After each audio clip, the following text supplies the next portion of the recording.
Good morning प्यारे खजूरो। Good morning, good morning, good morning, good morning, good morning, good morning, good morning, good morning, good morning, good morning, good morning, good morning, good morning, good morning, good morning, good morning, good morning, good morning, good morning. नमस्ते, सत श्री अकाल, अस्सलाम वालेकुम, प्यार भरा नमस्कार सभी प्यारे खजूरों को। Welcome back to PW. I am your teacher, your mentor, your physics, your NEET का हम सफर जगजोत सर आप सभी के सामने आज फिर से हाजिर हूं यहाँ पे पीडब्ल्यू पे लेक्चर नंबर 6 ग्रेविटेशन का लेके। क्या हाल चाल है प्यारे खजूरों के? Good morning, good morning, good morning की हाल चाल जी सारे आदा।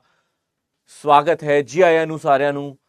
Very very warm welcome to PW. क्या हाल चाल? Good morning. क्या चल रहा है भाई? Good morning, good morning, good morning, good morning, good morning, good morning. Thank you so much for your warm welcome. मैंने भी आपका स्वागत किया, आपने मेरा स्वागत किया। अब हम लोग दोनों मिलके यहाँ पे ग्रेविटेशन का स्वागत करेंगे और आज क्वेश्चन सॉल्व करेंगे। गुड मॉर्निंग, गुड मॉर्निंग जी, गुड मॉर्निंग, गुड मॉर्निंग, सुप्रभात सभी प्यारे खजूरों को। Good morning, good morning. हाँ जी, आगे सारे सारे खजूर आगे की करिए, अटेंडेंस ले लीजिए। अटेंडेंस प्रेजेंट है जी सारे। चलो जी, अपनी अपनी अटेंडेंस दो फटाफट फटाफट फटाफट। सारे प्रेजेंट, सारे खजूर प्रेजेंट, कोई एब्सेंट नहीं, पक्का कोई चक्कर नहीं, होगा भी नहीं। दो चार एक्स्ट्रा ही आए होंगे, कम तो नहीं आएंगे। चलो जी, ओके जी, ओके जी। गुड मॉर्निंग जी, good morning, very very good morning. चलो जी, टेस्ट के मार्क्स आप लोग मुझे यहाँ शेयर कर रहे हैं। फिजिक्स में आप लोग बताएं कि किस तरीके का आपका परफॉर्मेंस रहता है। क्या फिजिक्स में इंप्रूवमेंट आपको नजर आ रहा है? फिजिक्स में और इंप्रूवमेंट चाहिए, हमें पता है, और मेहनत करनी है। मैंने जो प्लानिंग करी हुई है उसके हिसाब से मैं अभी ये जो ग्रेविटेशन चैप्टर चल रहा है ना, जो अभी मेरा फोकस है, पहले इसके जेई मेंस के कुछ क्वेश्चंस कवर कराने का है। सो एक बार हमारे जेई मेंस के क्वेश्चंस हो गए, थोड़े अच्छे लेवल के क्वेश्चंस और हम यहाँ पे डिस्कस करेंगे। एक बार हमने ये वाला पोर्शन कवर कर लिया तो देन वी विल रिज्यूम जो मैंने बीच में स्टार्ट किया था ना, याद है ना? हम लोग बैकलॉग किलर सेशन काफी टाइम से नहीं कर रहे हैं। वो इसलिए नहीं कर रहे हैं क्योंकि थोड़ा सा सिलेबस हमें आगे ले जाना है। इसके बाद मैं बैकलॉग किलर सेशन को स्टार्ट करूंगा। कितने बच्चे इसके फेवर में हैं? कौन कौन चाहता है बैकलॉग किलर सेशन वापस आए? अभी थोड़े दिन के लिए बंद किया था क्योंकि काफी बैकलॉग हमने क्लियर कर लिया था, काफी सारे सेशंस इसके रख लिए थे। बट यस, आई नो फिर धीरे धीरे भूल गए होगे। हम खजूर हैं सर, हम भुलक्कड़ खजूर हैं, हम थोड़े से गजनी खजूर हैं, हम चीज़ों को भूल जाते हैं। कोई दिक्कत नहीं है, कोई परेशानी नहीं है। हम इसको रिज्यूम करेंगे, will resume this series very soon. ठीक है ना? Very soon this series will be there. Okay, obviously दोबारा से इसको रिज्यूम करेंगे, कुछ इसमें और इंटरेस्टिंग फैक्ट्स लाएंगे। सिर्फ क्वेश्चंस नहीं, थोड़ी थोड़ी थ्योरी भी कवर करेंगे इसमें। दोबारा से इसको रिज्यूम करूंगा मैं। बट उससे पहले हम लोग थोड़ा सा जेई मेंस पे फोकस कर रहे हैं, जेई मेंस के क्वेश्चंस पे फोकस कर रहे हैं। तो देखो, समय हमारे पास एक ही है, या तो मैं इसको करता हूँ या इसको करता हूँ। तो अभी क्योंकि हम लोगों ने काफी टाइम बैकलॉग किलर सेशन चलाया था, बट हाँ, अब काफी एक दो हफ्ते से नहीं चल रहा है, तो कई बच्चों का आ रहा था क्वेरी से क्या हम इसको रिज्यूम करें। डेफिनेटली करेंगे, ऐसा नहीं है ये बंद हो गया, ये चलेगा भी। बट हाँ, थोड़ा सा जेई मेंस पे मेरा टारगेट रहता था कि कुछ क्वेश्चंस को हम एक्स्ट्रा जेई मेंस के कर लिए तो अच्छा रहेगा। ठीक है ना? Okay, yes, I can see your score on the screen and I really want you to vote for this. क्या आपको ये चाहिए बैकलॉग किलर सेशन रिज्यूम करना है? ठीक है, ओके, डन। ओहो, टेस्ट में रैंक 1 आने वाले के लिए give away. Definitely I will announce something, I will ask the team कि अगर आप तक कुछ पहुंचा सके, अगर आप इतनी मेहनत कर रहे हैं तो definitely you deserve something, right? Okay, I can सी यहाँ पे स्कोर्स मुझे नजर आ रहे हैं। You can share your physics score only. बाकी देखो, ओवरऑल आपकी परफॉर्मेंस कैसी रहती है ये भी मैटर करता है। एंड डेफिनेटली अभी तक आपने एक चीज जरूर सीख ली होगी कि हर एक सब्जेक्ट को टाइम देना जरूरी है। जब आप एक टेस्ट अटेम्प्ट करते हैं, सबसे पहले बायो सेक्शन स्टार्ट करते हैं, चाहे आप जूलॉजी करें या बॉटनी करें, उसके बाद आप केमिस्ट्री करते हैं, फिजिक्स। सबसे ज्यादा डर हमें फिजिक्स में लगता है, फिर भी फिजिक्स को हम सबसे बाद में करते हैं, सबसे कम इंपॉर्टेंस देते हैं, तो मार्क्स कहीं ना कहीं उसमें कम रह जाते हैं। बट अब तक आप लोगों की प्लानिंग थोड़ी सी और पक्की हो जानी चाहिए। ठीक है? Yes, will conduct some extra classes on Saturday very soon. हम इसके सैटरडे की स्टार्ट कर देंगे, क्लासेस लगाना चालू कर देंगे। ठीक है? Okay, 19 correct. ओके, थोड़ा सा और अच्छा परफॉर्मेंस की मैं आप लोगों से उम्मीद करता हूं, और ये मेरी ही रिस्पॉन्सिबिलिटी है कि आप लोगों के जो भी मार्क्स आ रहे हैं इसको और बढ़ाना है, इसको भी और बढ़ाना है। ठीक है ना? ऑल इंडिया टेस्ट सीरीज होता है AITS, एंड डेफिनेटली यहाँ पे पीडब्ल्यू की तरफ से भी कुछ बच्चों के लिए यहाँ पे मार्क्स इंप्रूवमेंट टेस्ट वगैरह प्रोग्राम चल रहा है, और टीचर्स डे स्पेशल पे कुछ लिमिटेड ऑफर है। Okay, if you can afford, if you can afford, yes, you can enrol for this. यहाँ पे आप लोगों को बहुत सारे टेस्ट अटेम्प्ट करने को मिलते हैं, जो आप AITS की बात कर रहे हो, रियल टेस्ट की बात कर रहे हो, बैच के टेस्ट इसमें आपके इंक्लूसिव होते हैं। इसमें हाँ, टेस्ट प्लस डाउट सपोर्ट भी अवेलेबल है, अगर ये अमाउंट आप देख सकते हो यहाँ पे। अब ये उनके लिए जो अफोर्ड कर सकते हैं, अदरवाइज मैं आप लोगों को चीजें प्रोवाइड कर ही रहा हूं, बट ये this is for extra thing. अगर आपको लगता है कि ये एक जगह जाके मार्क्स अटक गए हैं और आप रिस्क नहीं लेना चाहते, आप यू वांट डबल सिक्योरिटी कि सर हमें डबल सिक्योर होना है, हम आपके टेस्ट दे रहे हैं, हम आपके लेक्चर अटेंड कर रहे हैं, हम इसके फर्दर टेस्ट देना चाहते हैं, हम और इंप्रूव करना चाहते हैं। देखो जब जब टेस्ट होते हैं तब तक हमें मार्क्स के बारे में पता चलता है, इन बिटवीन हम लोग थोड़े से खो जाते हैं। So if you can afford then definitely I can really say that this is a very good series. So आप इसमें मार्क्स इंप्रूवमेंट प्रोग्राम में एनरोल कर सकते हैं, जिसमें आपके कुछ टेस्ट नंबर यहाँ पे लिखे हुए हैं, इतने टेस्ट हैं, और अभी कुछ इसमें लिमिटेड ऑफर में टीचर्स डे स्पेशल पे कुछ आई थिंक डिस्काउंट भी चल रहा है, तो आप इसको जरूर करें, स्कैन कर लेना इसको, आपके पास पीडीएफ आ जाएगी और एनरोल कर देना। ये टॉपिक्स है जो आज हम डिस्कस करने वाले हैं, पर मैं आप लोगों को बता देता हूं, मेरा जो अभी फोकस है वो आपके मार्क्स पे है। आपके मार्क्स अभी अच्छे आने चाहिए, मार्क्स को इंप्रूव करना है। अब टाइम बिल्कुल सही आ चुका है, अब आप जानते हो सितंबर आ गया है, ठीक है, और 11th का ऑलमोस्ट सिलेबस कंप्लीट होने वाला है, 60% सिलेबस ऑलमोस्ट कंप्लीट हो चुका है 11th का। 11th कंप्लीट हो जाएगा, then we will move to the 12th syllabus, तो 12th तक हम लोग पहुंचेंगे। पर इस सफर में मैं चाहता हूं हम कहीं पीछे ना रह जाए, हमें मार्क्स को और इंप्रूव करना है, ठीक है। तो धीरे धीरे ही सही पर इंप्रूवमेंट लाना है, और हम लोगों को अपने कॉन्फिडेंस में इंप्रूवमेंट लाना है कि हमें कॉन्फिडेंट रह के चलना है एग्जाम में। कभी भी अपने आप को किसी से कम ना समझे, किसी से डिमोटिवेट ना होके जाएं। अगर आपके सामने कोई बड़ी बड़ी हाके कि देख तेरे में तो कुछ नहीं आ रहा, मैंने इतने स्कोर कर लिया, मैं फलाना पढ़ता हूं, मैं वो पढ़ता हूं, कभी किसी की बात मत सुनना, एक कान से सुनो दूसरे कान से निकाल दो, क्योंकि ऐसे लोग आप लोगों को कंफ्यूज बहुत करते हैं, आपको ट्रैक से भटका देते हैं, आप लोगों को ऐसा फील कराते हैं कि दैट आप वो बहुत सुपीरियर है और आप बहुत इंफीरियर हो, आपके अंदर वो क्वालिटी ही नहीं है, आप कर ही नहीं पाओगे। वो अपना कंपटीशन एलिमिनेट करने का सोचते हैं, उनको ऐसी गाइडेंस दी जाती है कि अपने कंपटीशन पहले एलिमिनेट करो। Don't do that. आप ऐसे लोगों की संगत से ही दूर रहे जो आप लोगों को कभी नेगेटिव बोले। जब तक आपको कोई नेगेटिव नेगेटिव नेगेटिव, देखो अगर आपका दोस्त है, आपका मित्र, आपका बहुत प्रिय है, तो आप उसकी बात सुन सकते हैं, बट अपना दिमाग भी इस्तेमाल, अपनी बुद्धि का भी इस्तेमाल जरूर करें, राइट? ओके, जब आप क्वालिफाई कर जाएंगे तब उनसे बात करना। अभी आप लोग जरा शांत रहें और अपने मार्क्स पे काम करें, अपने लेक्चर्स पे काम करें, ठीक है? ओके। और फर्स्ट ऑफ ऑल जब आपको बोल रहा हूं, ये मैं बहुत जल्दी लाने वाला हूं, मैं आपको बता रहा हूं, ये बहुत जल्दी आने वाला है। बैकलॉग किलर सेशन, काफी बच्चों के कुछ बैकलॉग और प्रैक्टिस सेशन की जरूरत है आप लोगों को, और प्रैक्टिस करने की जरूरत है, तो उसको हम लाएंगे। सैटरडे की कुछ क्लासेस अनाउंस करूंगा जिसमें मैं कोर प्रैक्टिस कराया करूंगा, ठीक है ना? मैं ये नहीं कहूंगा कि हम सिलेबस को बहुत ज्यादा उसमें आगे बढ़ाएंगे, बट डेफिनेटली ये बोल रहा हूं, जो सैटरडेज को एक्स्ट्रा क्लास लगाऊंगा वहां मैं कोर प्रैक्टिस पे ही फोकस करूंगा, क्वेश्चंस पे ही फोकस करूंगा, मिक्स वैरायटी ऑफ क्वेश्चंस पे फोकस करूंगा। ओके, चलो, तो अब आज हम शुरुआत करते हैं अपने लेक्चर की। सबसे पहले आज मैंने जेई मेंस के कुछ सवाल रखे हैं, तो मैं सबसे पहले आप लोगों को ये क्वेश्चन दिखाना चाहूंगा। 26 फरवरी 2021 शिफ्ट 1 में आया हुआ सवाल है। पहले मेरे साथ सवाल को अच्छे से पढ़ना है, चिट चैट पे दिमाग नहीं लगाना, just look at the question carefully, और पहले इसकी अप्रोच सोचो, सर इस क्वेश्चन को करने का अप्रोच क्या लगा सकते हैं। सिंपल सवाल, ध्यान से पढ़ेंगे। The gravitational force of attraction between ring and sphere as shown in the diagram, where the plane of the ring is in perpendicular to the line joining these centers, if under root 8r is the distance between the center of ring of mass m and sphere of mass m where both have equal radii। so भाई साहब यहां पे दो point objects नहीं है कि आप directly gm1 m2 divided by r square लगा दो, डायरेक्टली नहीं कर सकते। यहां पे एक रिंग है, एक स्फीयर है। सर कैसे इस क्वेश्चन को सॉल्व करें? ध्यान से समझना, यहां पे आप इन दोनों के बीच में फोर्स निकालना चाहते हो, और आपको पता है स्फीयर के आउटसाइड है रिंग या इनसाइड है। ये स्फीयर है, रिंग का है इसके बाहर है, तो स्फीयर को तो आप एक पॉइंट मास की तरह मान सकते हो, रिंग को नहीं मान सकते। स्फीयर को पॉइंट मास की तरह मान सकते हो, रिंग को नहीं मान सकते। लिखो अपने नोट्स में, हम स्फीयर को पॉइंट मास मान सकते हैं, रिंग को नहीं मान सकते। Directly gm1 m2 divide by r square नहीं लिख सकते। इसके लिए चलेगा, अगर यहां पे स्फीयर होता तो लग जाता फॉर्मूला, बट अब क्या करें? अब हम क्या करें? अगर इन दोनों के बीच में इंट्रैक्शन निकालना है, फोर्स निकालना है, तो तरीका यह है कि आप इस रिंग की इलेक्ट्रिक फील्ड निकाल लो यहां पे, और इसका मास मल्टीप्लाई कर दो तो फोर्स आ जाएगा। अब इलेक्ट्रिक फील्ड नहीं, ग्रेविटेशनल फील्ड बोलना चाहिए, मेरे मुंह से इलेक्ट्रिक फील्ड ही निकलता है जब वर्ड यूज करता हूं। आप इस रिंग की ग्रेविटेशनल फील्ड निकाल लें यहां पे, और इसके मास को मल्टीप्लाई करें। Gravitational field of ring at the centre of sphere and the mass of the sphere, इसका मल्टीप्लीकेशन करेंगे तो फोर्स आ जाएगा। तो फोर्स निकालने का यहां तरीका क्या है? आपको निकालनी पड़ेगी ग्रेविटेशनल फील्ड। क्या निकालनी पड़ेगी? ग्रेविटेशनल फील्ड किसकी? Of ring.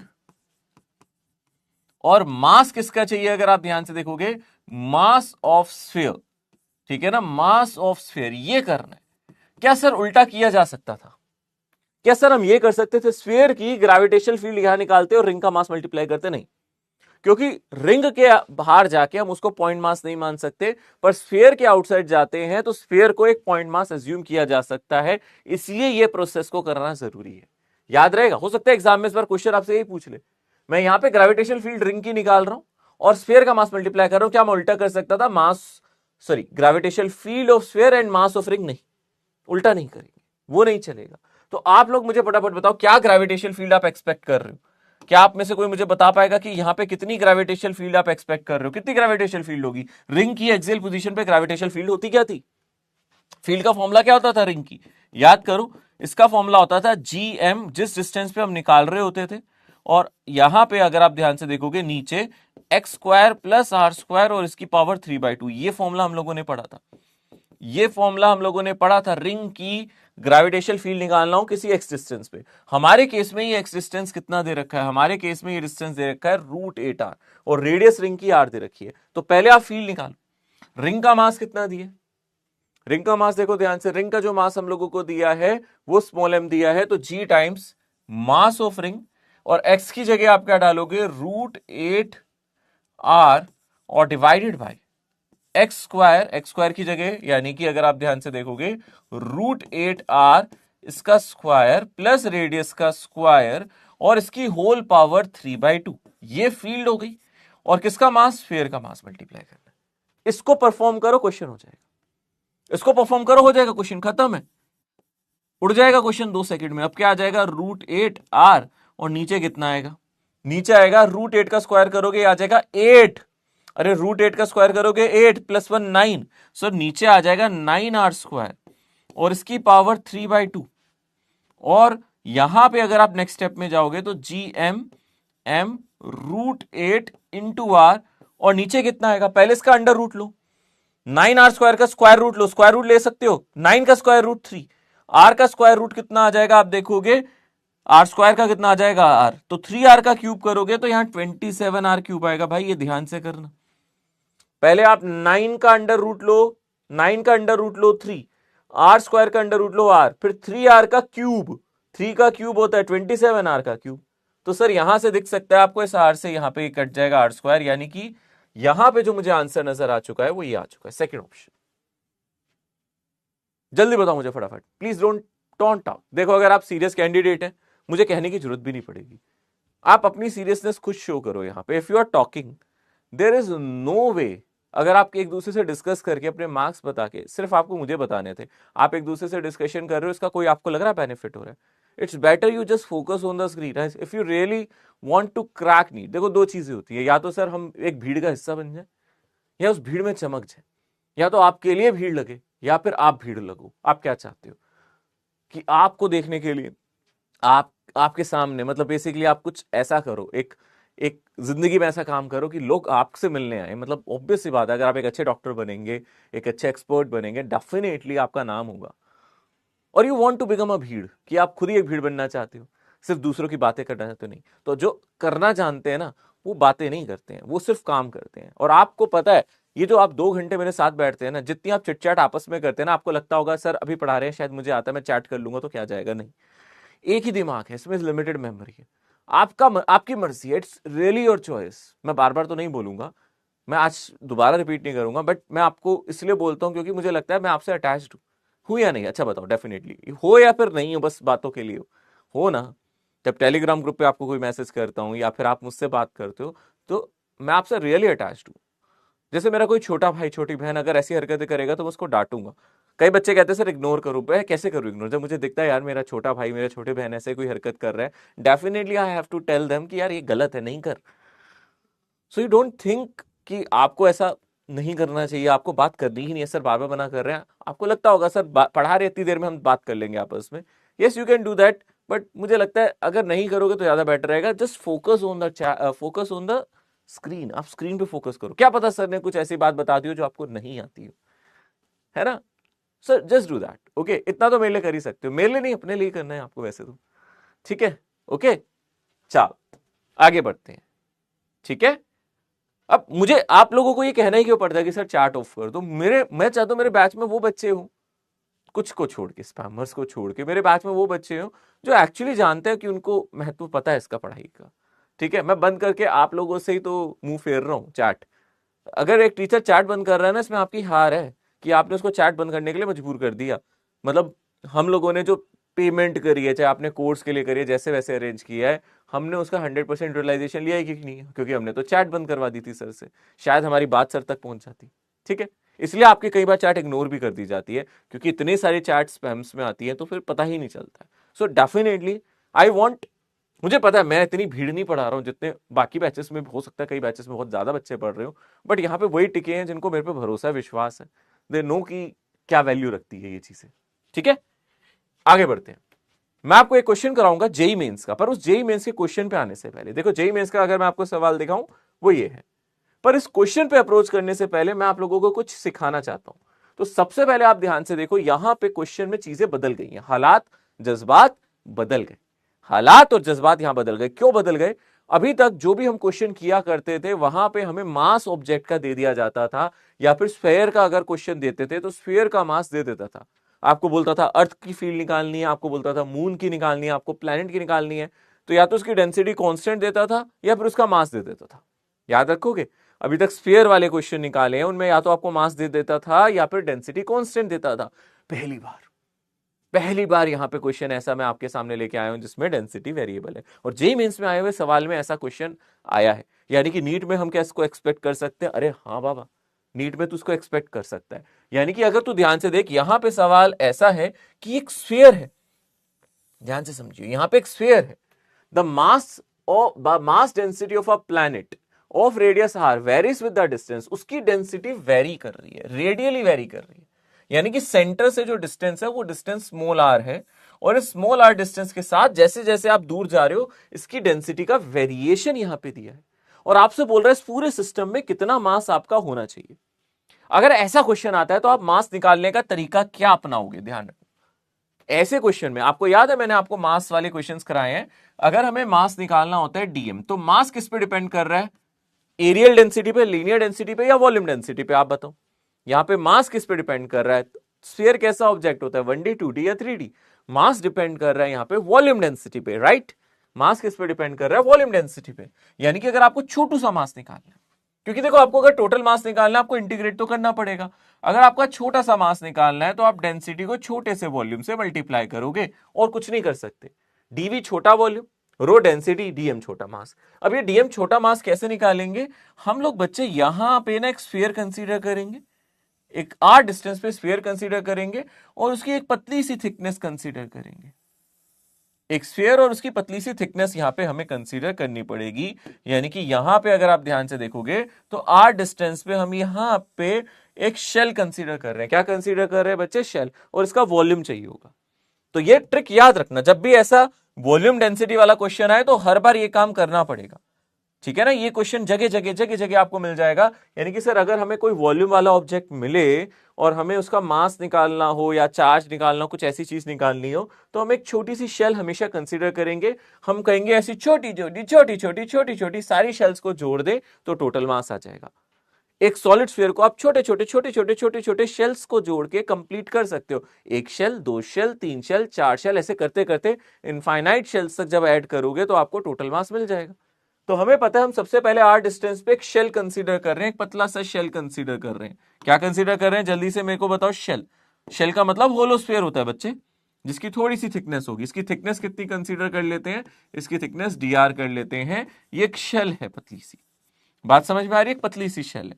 तो अगर आप ध्यान से देखोगे, अगर हम यहां पे डीएम निकालना चाहते हैं, इसका मास निकालना चाहते हैं, तो डेंसिटी को मल्टीप्लाई करोगे शेल की वॉल्यूम से। अब शेल का वॉल्यूम बहुत आराम से देख सकते हो, आप शेल का वॉल्यूम निकालना चाहते हो तो स्फीयर का एरिया, ये वाला सरफेस एरिया निकाल लो और उसमें थिकनेस मल्टीप्लाई कर लो। इसका जो सरफेस एरिया होता है स्फीयर का वो होता है 4πr², और जो इसकी थिकनेस है वो dr है। एक तरीके से ये एरिया हो गया 4πr² और इसकी थिकनेस dr, ये इसका छोटा सा वॉल्यूम हो गया। यानी कि आपको मल्टीप्लाई करना पड़ेगा इसको 4πr² dr। याद रखोगे ये कहां से आया? ये शेल का छोटा सा वॉल्यूम है, यानी कि सरफेस एरिया इंटू थिकनेस। तो अगर आप मास निकालना चाहते हो तो खत्म, बस यहां पे सब्स्टिट्यूट करो और आंसर आ जाएगा √1 - r square by are square और multiply by 4 pi r square d r. Integrate करोगे तो टोटल मास आ जाएगा, जो कांस्टेंट है उसको पहली बाहर ले लो। मुझे 4 पाई रो नोट कांस्टेंट नजर आ रहा है। अब इंटीग्रेशन के अंदर क्या आ जाएगा, इस आर स्क्वायर को 1 में मल्टीप्लाई करो, आर स्क्वायर आ गया। इस आर स्क्वायर को किस में मल्टीप्लाई कर दोगे, अगर आप ध्यान से देखोगे इस आर स्क्वायर को इसमें करोगे, आर की पावर 4 आ गया डिवाइडेड बाई आर स्क्वायर। ये आपको नजर आ रहा है। ये इंटीग्रेशन करना है, जीरो से लेके कैपिटल आर करोगे। करो जल्दी से, इस इंटीग्रेशन को करो, कुछ खास मुश्किल नहीं है इस इंटीग्रेशन में। आप इस इंटीग्रेशन को आराम से परफॉर्म कर सकते हो। चलो करो। कितना आया, 4 पाई रो नोट। कितना आया अगर आप ध्यान से देखोगे, 4 पाई रो नोट। और आर का इंटीग्रेशन अगर आप करोगे तो ये आ जाएगा आर क्यूब, क्योंकि लोअर लिमिट यहां पे 0 है, ठीक है ना। आर स्क्वायर है, इसका क्यूब करोगे आर क्यूब बाई 3, और यहां पे आर मैंने पुट कर दिया। और माइनस ऐसे ही यहां पे आप देख सकते हो, यहां पे आएगा आर की पावर 5, है ना। मैं सीधा कैपिटल आर लिख देता हूं, डिवाइडेड बाई 5 और आर स्क्वायर, ये आ जाएगा। देखो पावर 1 से बढ़ जाता है, पावर नीचे भी आता है, 2 का 3 हो गया, और वही 3, सॉरी नीचे 0 के लिख दिया, 3 सॉरी,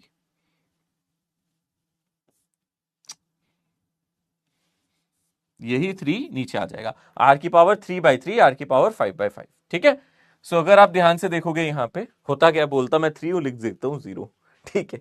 आर की पावर 3/3, तो यहां से इसकी पावर 3 हुई, वही नीचे आई। पावर 1 से बढ़ जाता है, पावर नीचे भी आता है, पावर 1 से बढ़ता है, पावर नीचे भी आता है।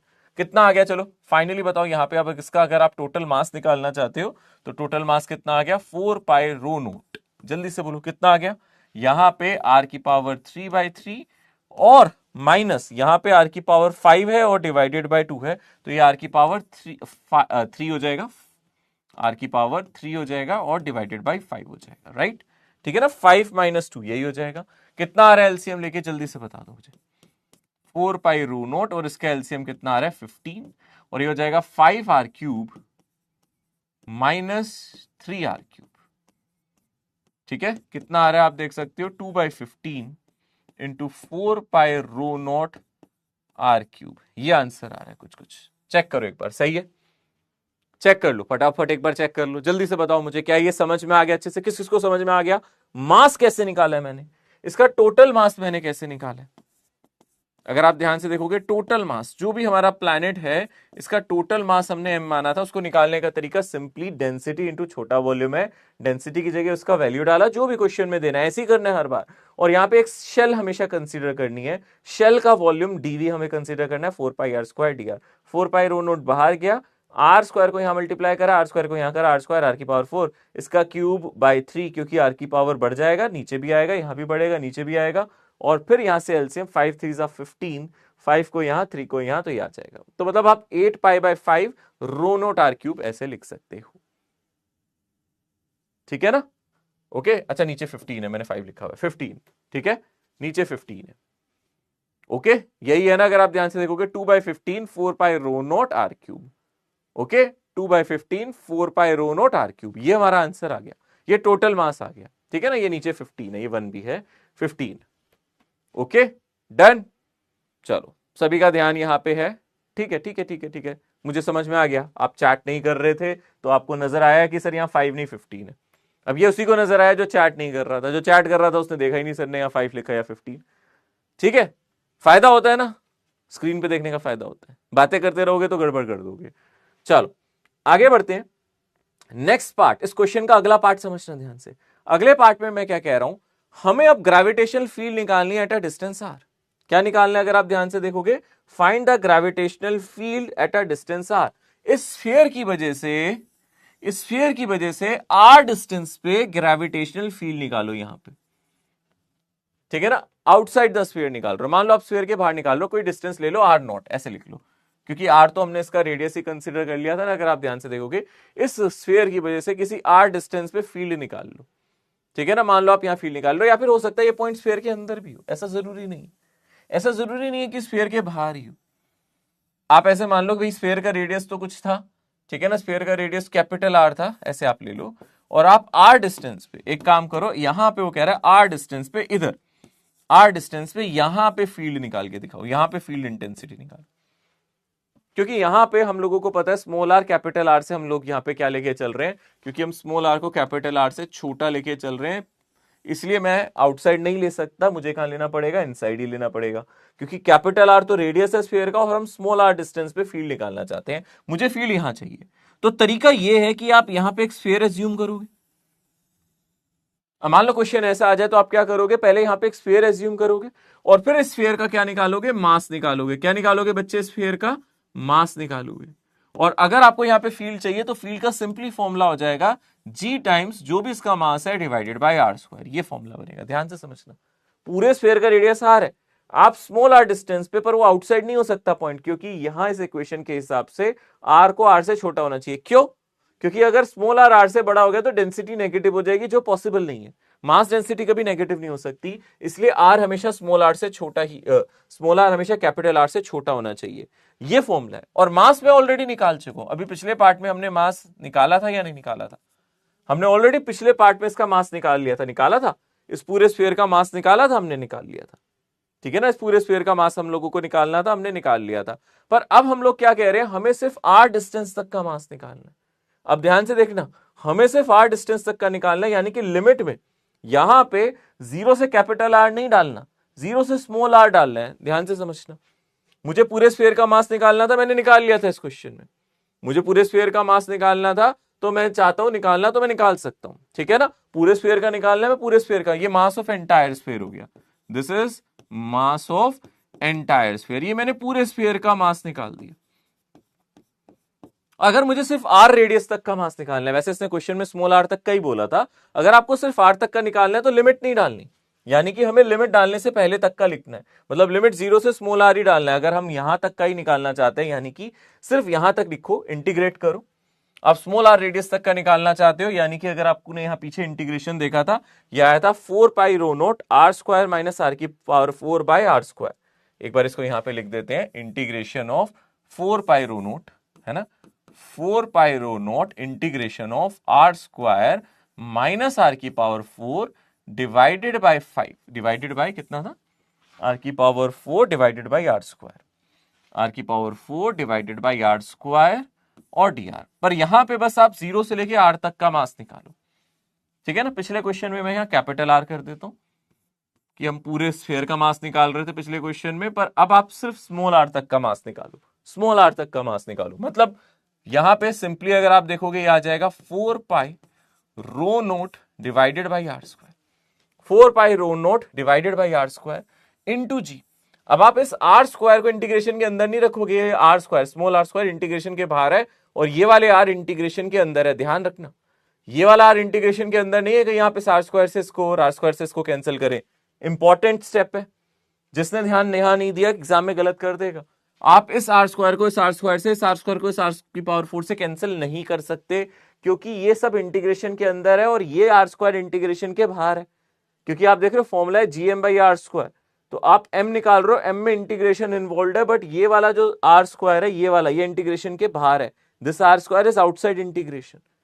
अब यहां पे अगर आप इंटीग्रेट करोगे, आ जाएगा, इंटीग्रेट करने के बाद आर की पावर 3/3 माइनस आर की पावर 5/5 आर स्क्वायर, ठीक है ना। ये मेरा आंसर आ जाएगा, ये मेरा मास आ गया, ठीक है ना, ये मेरा मास आ गया और divided by are square. This is the gravitational field intensity. ध्यान से देखो, ये ग्रेविटेशनल फील्ड इंटेंसिटी, यहां पे जो मास निकाला गया था, ये पूरे स्फीयर का मास निकाला गया था। अभी जो आपने मास निकाला है, ये छोटे स्फीयर का मास निकाला है, अंदर तक का।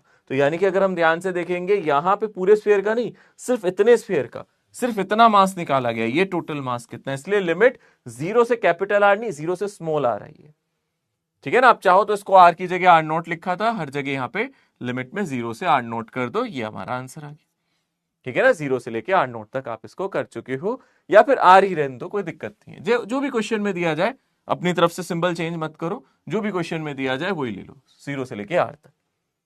इसको नोट कर लो अच्छे से, ये हमारी electric field, sorry gravitational field intensity, not electric, gravitational field intensity आ गई। अब इसके बाद नेक्स्ट पार्ट में जेई मेंस में आया हुआ सवाल, जो काफी बच्चों ने नहीं किया था एग्जाम में। जेई मेंस में आया हुआ सवाल जो काफी बच्चों ने यहां पे एग्जाम में नहीं किया था। इन्होंने बोला था ये फील्ड मैक्सिमम कहां होगी, क्या बोला था, ये फील्ड मैक्सिमम कहां तक होगी। तो जब एग्जाम में ये क्वेश्चन आया तो आपको 3 स्टेप करने थे। स्टेप नंबर 1 क्या करना था, आपको एम कैलकुलेट करना था।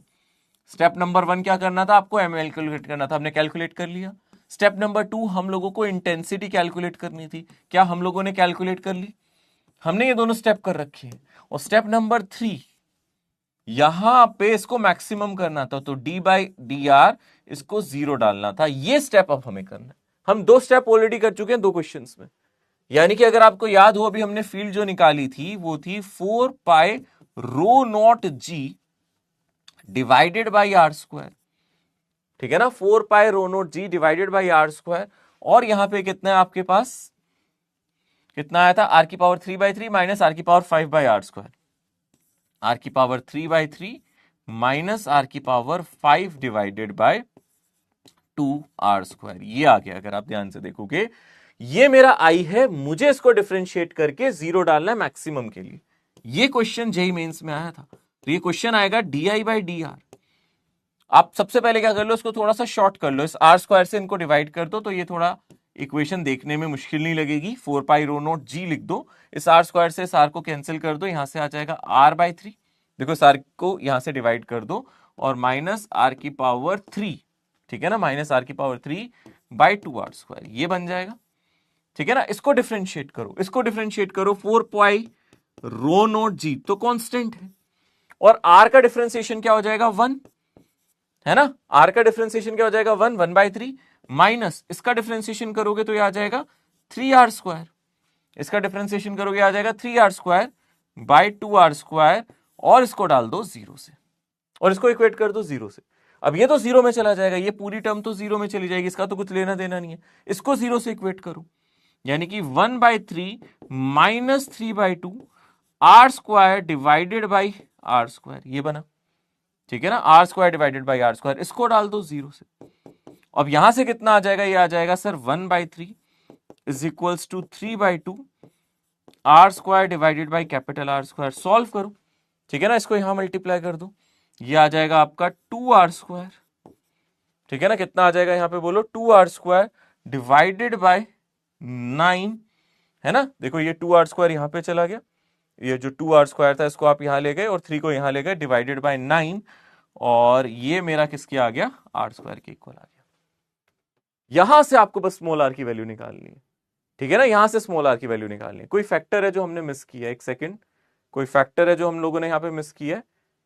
एक इंटीग्रेशन से 5 और आया था, यहां पे 2 नहीं है 5 है, शायद 5 है, मैंने यहां पे 2 लिख दिया है, यहां पे 5 है, एक सेकंड, यहां पे 5 है, मैंने 2 लिखा हुआ है गलती से, पीछे 5 आया था ना, let me just right it again, ठीक है ना, नीचे 5 था, नीचे यहां पे 5 था, मैंने 2 लिख दिया गलती से, शायद पीछे 5 ही आया था ना हमारा, ये देखो 5 आया था, ठीक है, 5 आया था, बस 5 कर दो, यहां पे 5 आया था ना, 2 नहीं आया था भाई, 2 पता नहीं मैंने क्यों लिख दिया यहां पे, 3r square by 5r square, ठीक है ना बच्चों, ये 5 कर देना, ये दिख रहा है ना आप लोगों को, आपने देख लिया होगा भाई, 5r स्क्वायर होगा, तो बस वो 5 आ रहा है, वो 2 की जगह 5 आ रहा है, यहां पे हर जगह 2 की जगह 5 कर देना, पीछे 5 आया था तो 5 ही आएगा आंसर में भी, ठीक है। तो 5 डिवाइडेड बाय 9r स्क्वायर, ये मेरा r स्क्वायर आ गया, तो r की वैल्यू कितनी आ गई, √5/9r, ठीक है ना। अब मुझे बार बार पेज पलटना पड़ रहा है, इसलिए मैं कभी कभी गलत लिख देता हूं, थोड़ा ध्यान रखना। आप लोगों ने देख लिया होगा यहां पे 5 है, तो यहां पे भी 5 ही होगा, मैंने गलती से यहां 2 लिखा था, इसलिए मेरा हर जगह 2 आ रहा था, पर 5 है, तो ये ऑप्शन मैच भी कर गया। अब क्वेश्चन अगर आप ध्यान से देखोगे, जेईई मेंस में जब ये आया, गलती करने के चांसेस कहां थे, ये क्वेश्चन वैसे मुश्किल नहीं था, गलती होने के जो चांसेस थे, मेजरली जो गलतियां करी होगी बच्चों ने, वो गलती इसलिए की होगी क्योंकि ये थोड़ा सा लेंदी है, क्योंकि इसमें 3 क्वेश्चंस बन जाते हैं। आप देख रहे हो मैंने यहाँ 3 क्वेश्चन सॉल्व करे तो जाके ये क्वेश्चन सॉल्व हुआ।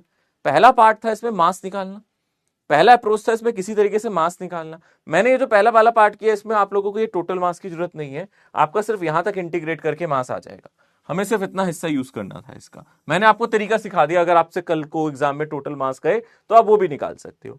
अब सेकंड पार्ट की अगर हम लोग बात करें, सेकंड पार्ट में आपको ग्रेविटेशनल फील्ड निकालनी थी, और स्फीयर के आउटसाइड नहीं निकालनी थी, हमें स्फीयर की सरफेस पे निकालनी होती। अगर मुझे ग्रेविटेशनल फील्ड स्फीयर की सरफेस पे निकालनी होती तो मैं ये वाला मास यूज करता, पर वहां पे ग्रेविटेशनल फील्ड स्फीयर के सरफेस पे नहीं निकालनी, किसी आर डिस्टेंस पे निकालनी है, स्मॉल आर डिस्टेंस पे निकालनी है। स्फीयर की सरफेस पे निकालता तो ये फॉर्मूला यूज करता। अगर मुझसे कोई पूछता gravitational field eight the surface of the sphere, यहां पे अगर कोई बोलता ग्रेविटेशनल फील्ड। तो आप क्या करते हैं, आप सिंपली क्या करते हैं, जी टाइम्स जो ये आपने मास निकाला है, कितना मास निकाला है, 2/5, 2/15, 4 पाए, है ना, और क्या लिखते हैं बोलो, रो नोट और आर क्यूब और डिवाइडेड बाय आर स्क्वायर, इसको यूज करते और यहां से कैलकुलेट कर लेते।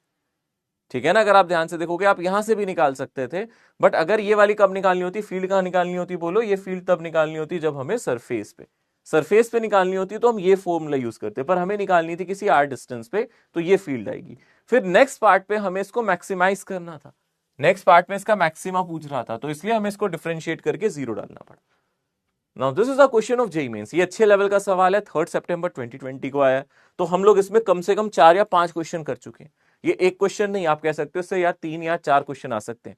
फील्ड हो सकता है इस साल सरफेस पे निकालने के लिए गए, क्वेश्चन ये आ जाए find the field at the surface, तो आप ये वाला क्वेश्चन कर लोगे, इसको भी नोट कर लो। ये क्या आ जाएगी, field at the surface of the sphere. ये फील्ड कहां आ गई, यहां पे आर स्क्वायर से आर क्यूब को आप काट देना, आर आ जाएगा यहां पे, ये फील्ड हो गई एट सरफेस ऑफ स्फीयर। ये फील्ड कहां आ गई, at surface of sphere, sphere की सरफेस पे। ठीक है, ये सरफेस पे आ गई, ये फील्ड हमने किसी सेंटर से आर डिस्टेंस पे निकाली है और यहां पे उसी फील्ड को मैक्सिमाइज किया। ठीक है, समझ में आ गया अच्छे से। सो ये क्वेश्चन कंप्लीट हो गया। नेक्स्ट क्वेश्चन यहां पे देखते हैं। ओके, डाउट पे आते हैं। ग्रेविटेशनल फील्ड बाहर ले या अंदर ले, ये वाला थोड़ा समझ नहीं आया सर जी कि आर लेस देन आर कैसे समझे। बेटा ये आप एक चीज समझो ध्यान से, जो भी आप पीछे क्वेश्चन कर रहे हो, क्वेश्चन में आपको यहां पे डेंसिटी दिया है, अगर आप डेंसिटी को ध्यान से देखोगे, डेंसिटी अगर आप ऐसे बताओ ना बच्चे, कोई भी ऑब्जेक्ट ऐसे बना हुआ है, ये स्फीयर है, स्फीयर की रेडियस कितनी है आर, इसके बाहर तो डेंसिटी होगी नहीं ना, डेंसिटी तो सिर्फ इतने रीजन में ही होगी। कोई भी ऑब्जेक्ट है इस रीजन के बाहर तो है नहीं, स्फीयर इसके बाहर तो है नहीं, यहां पे इसकी डेंसिटी अलग है, यहां पे डेंसिटी अलग है, यहां पे डेंसिटी अलग है, यहां पे डेंसिटी अलग है। अगर आप आर ग्रेटर देन आर चले जाओगे तो डेंसिटी तो 0 हो जाएगी, उसके बाहर तो डेंसिटी होनी नहीं चाहिए। तो जो भी आप इक्वेशन लिख रहे हो, ऑब्वियस सी बात है, जो भी आप इक्वेशन लिख रहे हो डेंसिटी की, जो क्वेश्चन में दी जा रही है, rho naught 1 minus are square by are square, आपको ये जो भी इक्वेशन दी जा रही है, this is valid only for R less than R. बात समझ में आ रही है अच्छे से। अब आते हैं कमिंग टू आर क्वेश्चन, ध्यान से समझो। इस क्वेश्चन में हमसे पहले पूछा गया mass enclose in the sphere of radius R, जो भी हमारा स्फीयर है टोटल रेडियस उसका आर है, उसके अंदर मास कितना होगा, तो मैंने यहां पे निकाल लिया। यहां पे अलग अलग रेडियस में अलग अलग मास होगा, इसका मास अलग है, अगले शेल का मास अलग है, अगले शेल का मास अलग है, क्योंकि यहां डेंसिटी कांस्टेंट नहीं है। आप ये नहीं कह सकते हर एक शेल का मास सेम है, या फिर सर हर जगह डेंसिटी सेम है, नहीं, हर जगह डेंसिटी सेम नहीं है, स्फीयर की डेंसिटी वेरिएबल है। तो पहले मैंने स्फीयर का मास निकाल लिया, इसीलिए दूसरे केस में हमने निकालना है field at a distance r. Field हमें सरफेस पे नहीं बोल रहा, किसी आर डिस्टेंस पे कह रहा है, यहां पे फील्ड। और आपको पता है इस स्फीयर के अंदर जो मास होगा वही यहां पे फील्ड देगा, ये बाहर वाला मास फील्ड में कंट्रीब्यूट नहीं करता। शेल थ्योरम पढ़ा था ना, शेल थ्योरम भूल तो नहीं गए, शेल थ्योरम हमें यही सिखाता है, अगर हम स्फीयर के अंदर फील्ड निकालते हैं तो हमें सिर्फ इस स्फीयर का मास लेना होता है, आउटसाइड वाले स्फीयर का मास नहीं लेना। इस मास की जरूरत नहीं है, ये मास वेस्ट है, इस मास की जरूरत हमें नहीं है, ये मास फील्ड में कंट्रीब्यूट नहीं कर रहा, सिर्फ इस स्फीयर का, सिर्फ इस स्फीयर का मास चाहिए। अब आपसे पूछ रहा है इस पूरे सिस्टम में, इस पूरे स्फीयर में ऐसा कौन सा पॉइंट है, सेंटर से किस डिस्टेंस पे फील्ड मैक्सिमम है। फील्ड सरफेस पे मैक्सिमम नहीं है, हम यही निकालना चाहते हैं कि फील्ड मैक्सिमम कहां पे है, ये फील्ड कहां पे मैक्सिमम है, ऐसा आर जहां पे फील्ड क्या हो जाए, हमारी मैक्सिमम हो जाए, हम वो डिस्टेंस निकालना चाहते हैं। तो इसलिए मैंने जो फील्ड निकाली थी, आर डिस्टेंस पे निकाली थी, उसको डिफरेंशिएट करके 0 डाला, आगे डिस्टेंस।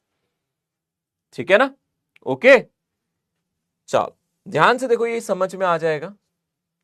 ठीक है, इंटीग्रेशन 3 की जगह 5 होगा, वो मैंने कर दिया बच्चे, वो 3/5 वाला जो था, ठीक है ना, वो मैंने कर दिया। ओके,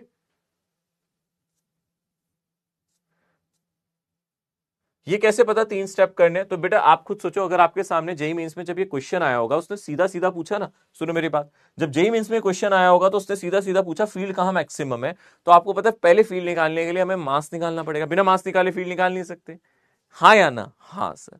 तो फील्ड निकालने के लिए मास निकालना पड़ेगा, फिर फील्ड का फॉर्मूला यूज करना पड़ेगा, और तीसरा स्टेप मैक्सिमम करना है तो मैक्सिमाइज करना पड़ेगा। लॉजिक क्लियर है। देखो ना, आप इस क्वेश्चन को करते कैसे, अगर डायरेक्ट क्वेश्चन ये आता, आपसे क्वेश्चन बोला फील्ड कहां मैक्सिमम है, आप सोचते सर फील्ड कहां मैक्सिमम है, तो आपको पहले फील्ड निकालनी पड़ती, स्टेप नंबर 1। तो फील्ड के लिए हम लोग पहले मास निकालेंगे, वो गया स्टेप 1, मास के साथ फिर हम फील्ड निकाल लेंगे, स्टेप 2, और फिर फील्ड को डिफरेंशिएट करेंगे स्टेप 3, तो खुद ही पता चल रहा है 3 स्टेप सॉल्यूशन है, एक स्टेप पे तो हो नहीं सकता। पर यहां पे 3 स्टेप 3 अलग अलग क्वेश्चन नीट में बन सकते हैं, मैंने आपको ये समझाया। चलो अब आगे बढ़ते हैं, काफी देर हो गई इस क्वेश्चन पे डिस्कशन करते हुए। अच्छा क्वेश्चन था तो डिस्कशन का पार्ट बनता ही है, मैं ये नहीं कहूंगा ये एक क्वेश्चन था, हाँ भाई ये 3 के बराबर था, कोई दिक्कत नहीं है। आगे बढ़ते हैं। At what distance above and below the surface of the earth a body will have same weight. अब आप कहोगे सर ये क्वेश्चन तो हम कर चुके हैं, हम लोगों ने पढ़ा था ना, एक क्वेश्चन किया था याद है, सस्ता वाला सवाल है, इसको मैं बोलूंगा सस्ता वाला सवाल, क्योंकि जो मैंने आपको ये सवाल कराया था, ये सवाल इतना आसान था कि आपको इसका रिजल्ट याद हो गया होगा। सस्ता वाला सवाल क्या है, हमसे बोलता है सर किस डेप्थ पे, है ना, और किस हाइट पे, किस डेप्थ पे और किस हाइट पे फील्ड सेम होती है, किस डेप्थ पे और किस हाइट पे, जिस डेप्थ और जिस हाइट पे फील्ड सेम होगी वहां पे वेट भी सेम होगा। वेट क्योंकि mg ही होता है ना, मास इनटू एक्सेलरेशन। तो सर यहां और यहां पे दोनों जगह हम लोगों ने यहां पे एक रिजल्ट लिखा था, हमने बोला था कि सर जो फील्ड होती है हाइट पे वही फील्ड होती है डेप्थ पे, यानी acceleration due to gravity height और डेप्थ कहां होती है। हमने यहां पे एक फॉर्मूला यूज किया था स्मॉल हाइट वाला, याद है हमने ये किया था, ये वाला फॉर्मूला यूज किया था, G1 minus d by r, formula use किया था या नहीं, और हमने यहां से देखा था 2hd के बराबर है, करा था या नहीं करा था। ये सस्ता सवाल क्यों है, क्योंकि यहां पे हमने एक अप्रोक्सीमेशन ले लिया था। ये सस्ता सवाल क्यों है, क्योंकि यहां पे हमने एक अप्रोक्सीमेशन ले लिया था, अप्रोक्सीमेशन के साथ इस सवाल को सॉल्व किया था। क्या अप्रोक्सीमेशन लिया था, कोई बताएगा मुझे। सर हमने ये फॉर्मूला अप्रोक्सीमेट फॉर्मूला यूज किया था, ये एग्जैक्ट फॉर्मूला नहीं है, ये अप्रोक्सीमेट फॉर्मूला है फॉर स्मॉल हाइट। अब नीट में ये सवाल भी आया हुआ है, मतलब आपके स्कूल एग्जामिनेशंस में नीट में ये सवाल भी बहुत आता है, तो यहां पे तो 2h = d वाला चल जाता है, कोई दिक्कत नहीं है। बट ये असली फॉर्मूला तो नहीं है ना, ये असली फॉर्मूला तो नहीं है ना। जेई ने जानबूझ के एक क्वेश्चन डाला, उसमें इस फॉर्मूले का यूज नहीं किया, उसने विदाउट अप्रोक्सीमेशन का ये क्वेश्चन सॉल्व कर, और यहां पे एक ही बार रिलेशन आएगा। यहां पे बोल रहा है किस हाइट और किस डेप्थ पे ऐसा होगा। अगर आप ध्यान से देखोगे हाइट और डेप्थ में तो कोई रिलेशन हो सकता है, यहां पे उस हाइट और डेप्थ को रेडियस की टर्म में निकालने के लिए कहा गया, यहां पे उस हाइट को या उस डेप्थ को रेडियस की टर्म में निकालने के लिए कहा गया। यहां पे क्वेश्चन थोड़ा सा अलग है, क्वेश्चन का मतलब समझना, यहां पे क्वेश्चन थोड़ा सा अलग है। यहां पे क्वेश्चन में बोल रहा है, यहां पे बोल रहा है ऐसा एक पॉइंट एग्जिस्ट करता है, क्या बोल रहा है ध्यान से समझना, ऐसा एक पॉइंट एग्जिस्ट करता है जहां सरफेस से जिस दूरी पे आप जाओगे, ऊपर या नीचे, आप सरफेस से जितना डिस्टेंस ऊपर जाओगे जितना डिस्टेंस नीचे जाओगे, वहां पे आपको सेम एक्सेलरेशन मिलेगा। पिछले क्वेश्चन में कहता था, पिछले क्वेश्चन में कहता था किस हाइट और डेप्थ पे हमेशा एक्सेलरेशन सेम मिलेगा, यहां पे कुछ और कह रहा है। ये क्वेश्चन कॉन्ट्राडिक्ट कर रहा है, ये क्वेश्चन सिर्फ स्मॉल हाइट के लिए एप्लीकेबल था, ये क्वेश्चन जनरल एप्लीकेबल है। वो कह रहा है ऐसा डिस्टेंस है, at what distance above and below the surface of earth will have same weight. क्या ऐसा डिस्टेंस हो सकता है? अगर आप स्मॉल हाइट से देखोगे तो आप कहोगे ऐसा हो ही नहीं सकता, हाइट और डिस्टेंस सेम हो ही नहीं सकता, डेप्थ और हाइट सेम हो ही नहीं सकता, वहां पे सेम एक्सेलरेशन नहीं होता है, क्योंकि वहां पे हमने पढ़ा था डेप्थ 2h के बराबर होता है। पर यहां पे कह रहा है ऐसा हो सकता है, तो बताओ वो डिस्टेंस है क्या, रेडियस की टर्म में निकालो। अब यहां पे एग्जैक्ट फॉर्मूला लगेगा तो आंसर आ जाएगा, यहां पे एग्जैक्ट फॉर्मूला लगेगा तो आंसर आ जाएगा। दोनों क्वेश्चन में फर्क पहले मुझे चैट में बताओ, समझ में आ रहा है? पहले तो ये बताओ फटाफट, ध्यान दो यहाँ पे स्क्रीन पे, मैंने फिर कहा चिट चैट करोगे समझ नहीं आएगा। जो मैं क्वेश्चन कह रहा हूं वो समझ में आ रहा है? जो पहले क्वेश्चन कराया गया था वहां पे बोला गया था कि हाइट और डेप्थ का रिलेशन निकालो जहां सेम एक्सेलरेशन होता है, तो वहां पे डेप्थ 2h के बराबर आ गया था, पर वो अप्रोक्सीमेशन से किया था, वो सही नहीं था, वो अप्रोक्सीमेटली था, स्मॉल हाइट वाला फॉर्मूला था। यहाँ पे क्वेश्चन ही बदल दिया और जेईई मेंस में आया सवाल, अच्छा सवाल है। वो कह रहा है ऐसी एक हाइट और एक ऐसी डेप्थ, मतलब सरफेस से जितना ऊपर जाए उतना नीचे जाए, ऐसा एक डिस्टेंस है, ऐसा एक डिस्टेंस एक्चुअली है जहां पे सेम एक्सेलरेशन आता है, तो वो निकालो। और ये एक्चुअल फॉर्मूले से यूज होगा, बस आपको मुझे फॉर्मूले बताने हैं। आप सरफेस से कितने डिस्टेंस ऊपर चले जाओ x, और कितने डिस्टेंस चले जाओ नीचे x, आप बताओ यहाँ पे क्या फॉर्मूला लगेगा। एक्सेलरेशन हाइट पे क्या लेंगे और एक्सेलरेशन डेप्थ पे क्या लेंगे। हाइट का एग्जैक्ट फॉर्मूला क्या आएगा, जल्दी से बोलो। आप बोलोगे सर हाइट का जो फॉर्मूला आएगा g टाइम्स जो भी मास ऑफ अर्थ है ना, जो भी मास ऑफ प्लैनेट है या अर्थ है, डिवाइडेड बाई कितना डिस्टेंस हो गया, सेंटर से कितना डिस्टेंस हो गया। अगर मैं यहां पे एक्सेलरेशन निकाल रहा हूं पॉइंट ए पे, फिर पॉइंट बी पे भी निकालना है। Acceleration at point A, centre से कितनी दूरी हो गई, ये डिस्टेंस x है, और ये इसका रेडियस हो गया r। इसका रेडियस कितना मान लिया मैंने, मान लो r, तो आप बोलोगे gm divided by r plus x का होल स्क्वायर। सबको क्लियर है?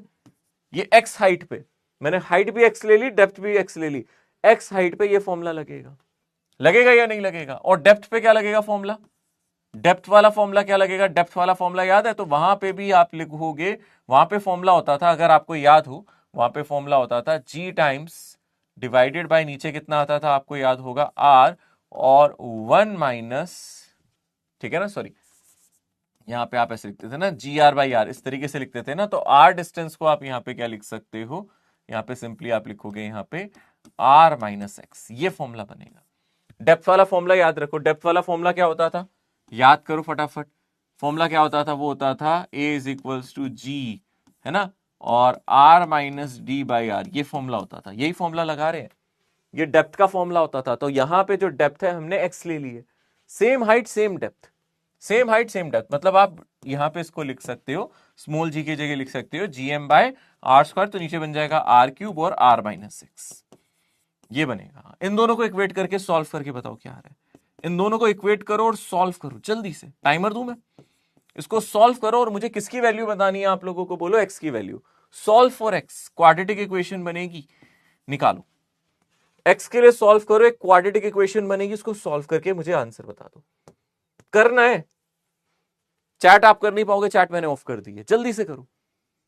जो हाइट पे एक्सेलरेशन है वही डेप्थ पे एक्सेलरेशन है, जो हाइट पे एक्सेलरेशन है वही एक्सेलरेशन डेप्थ पे लगा दो और सॉल्व करके बता दो कितना आ जाएगा। इक्वेट कर दो दोनों का आपस में, क्रॉस मल्टीप्लाई करो, क्वाड्रेटिक इक्वेशन बनेगी, कुछ क्वांटिटी कट जाएंगी, क्वाड्रेटिक इक्वेशन बनेगी, कुछ क्वांटिटी कैंसिल आउट हो जाएंगी, जो कट रहा है उसको कैंसिल कर दो।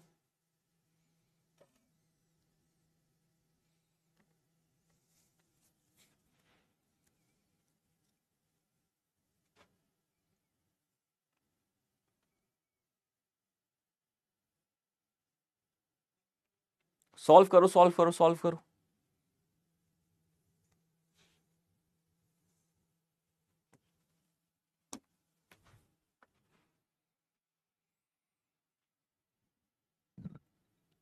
लगाओ, हाइट पे फॉर्मूला क्या आ गया यहाँ पे, GM divided by r plus x का होल स्क्वायर, राइट है ना, और राइट साइड कितना आप देख सकते हो GM divided by r cube, और यहां पे कितना हो जाएगा आर माइनस एक्स, ये हो जाएगा। जो कैंसिल हो रहा है उसके बारे में बात करते हैं, जीएम जीएम कैंसिल, ठीक है।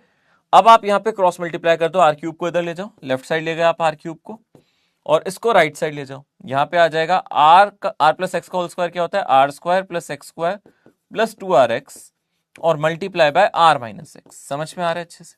मैंने इसका होल स्क्वायर खोल दिया और यहां मल्टीप्लाई कर दिया। अब सिंपल है, अब सिंपल है, कुछ नहीं है यहां पे खास, बस कैलकुलेशन है। मल्टीप्लाई करो, यहां पे आर स्क्वायर यहां मल्टीप्लाई करोगे तो लेफ्ट साइड तो आपका आर क्यूब है, और राइट साइड देखो यहां पे आर स्क्वायर इसमें मल्टीप्लाई करोगे तो यहां से आ जाएगा कितना, आर क्यूब, ठीक है ना, कितना आ जाएगा r cube minus x r square, ठीक है ना।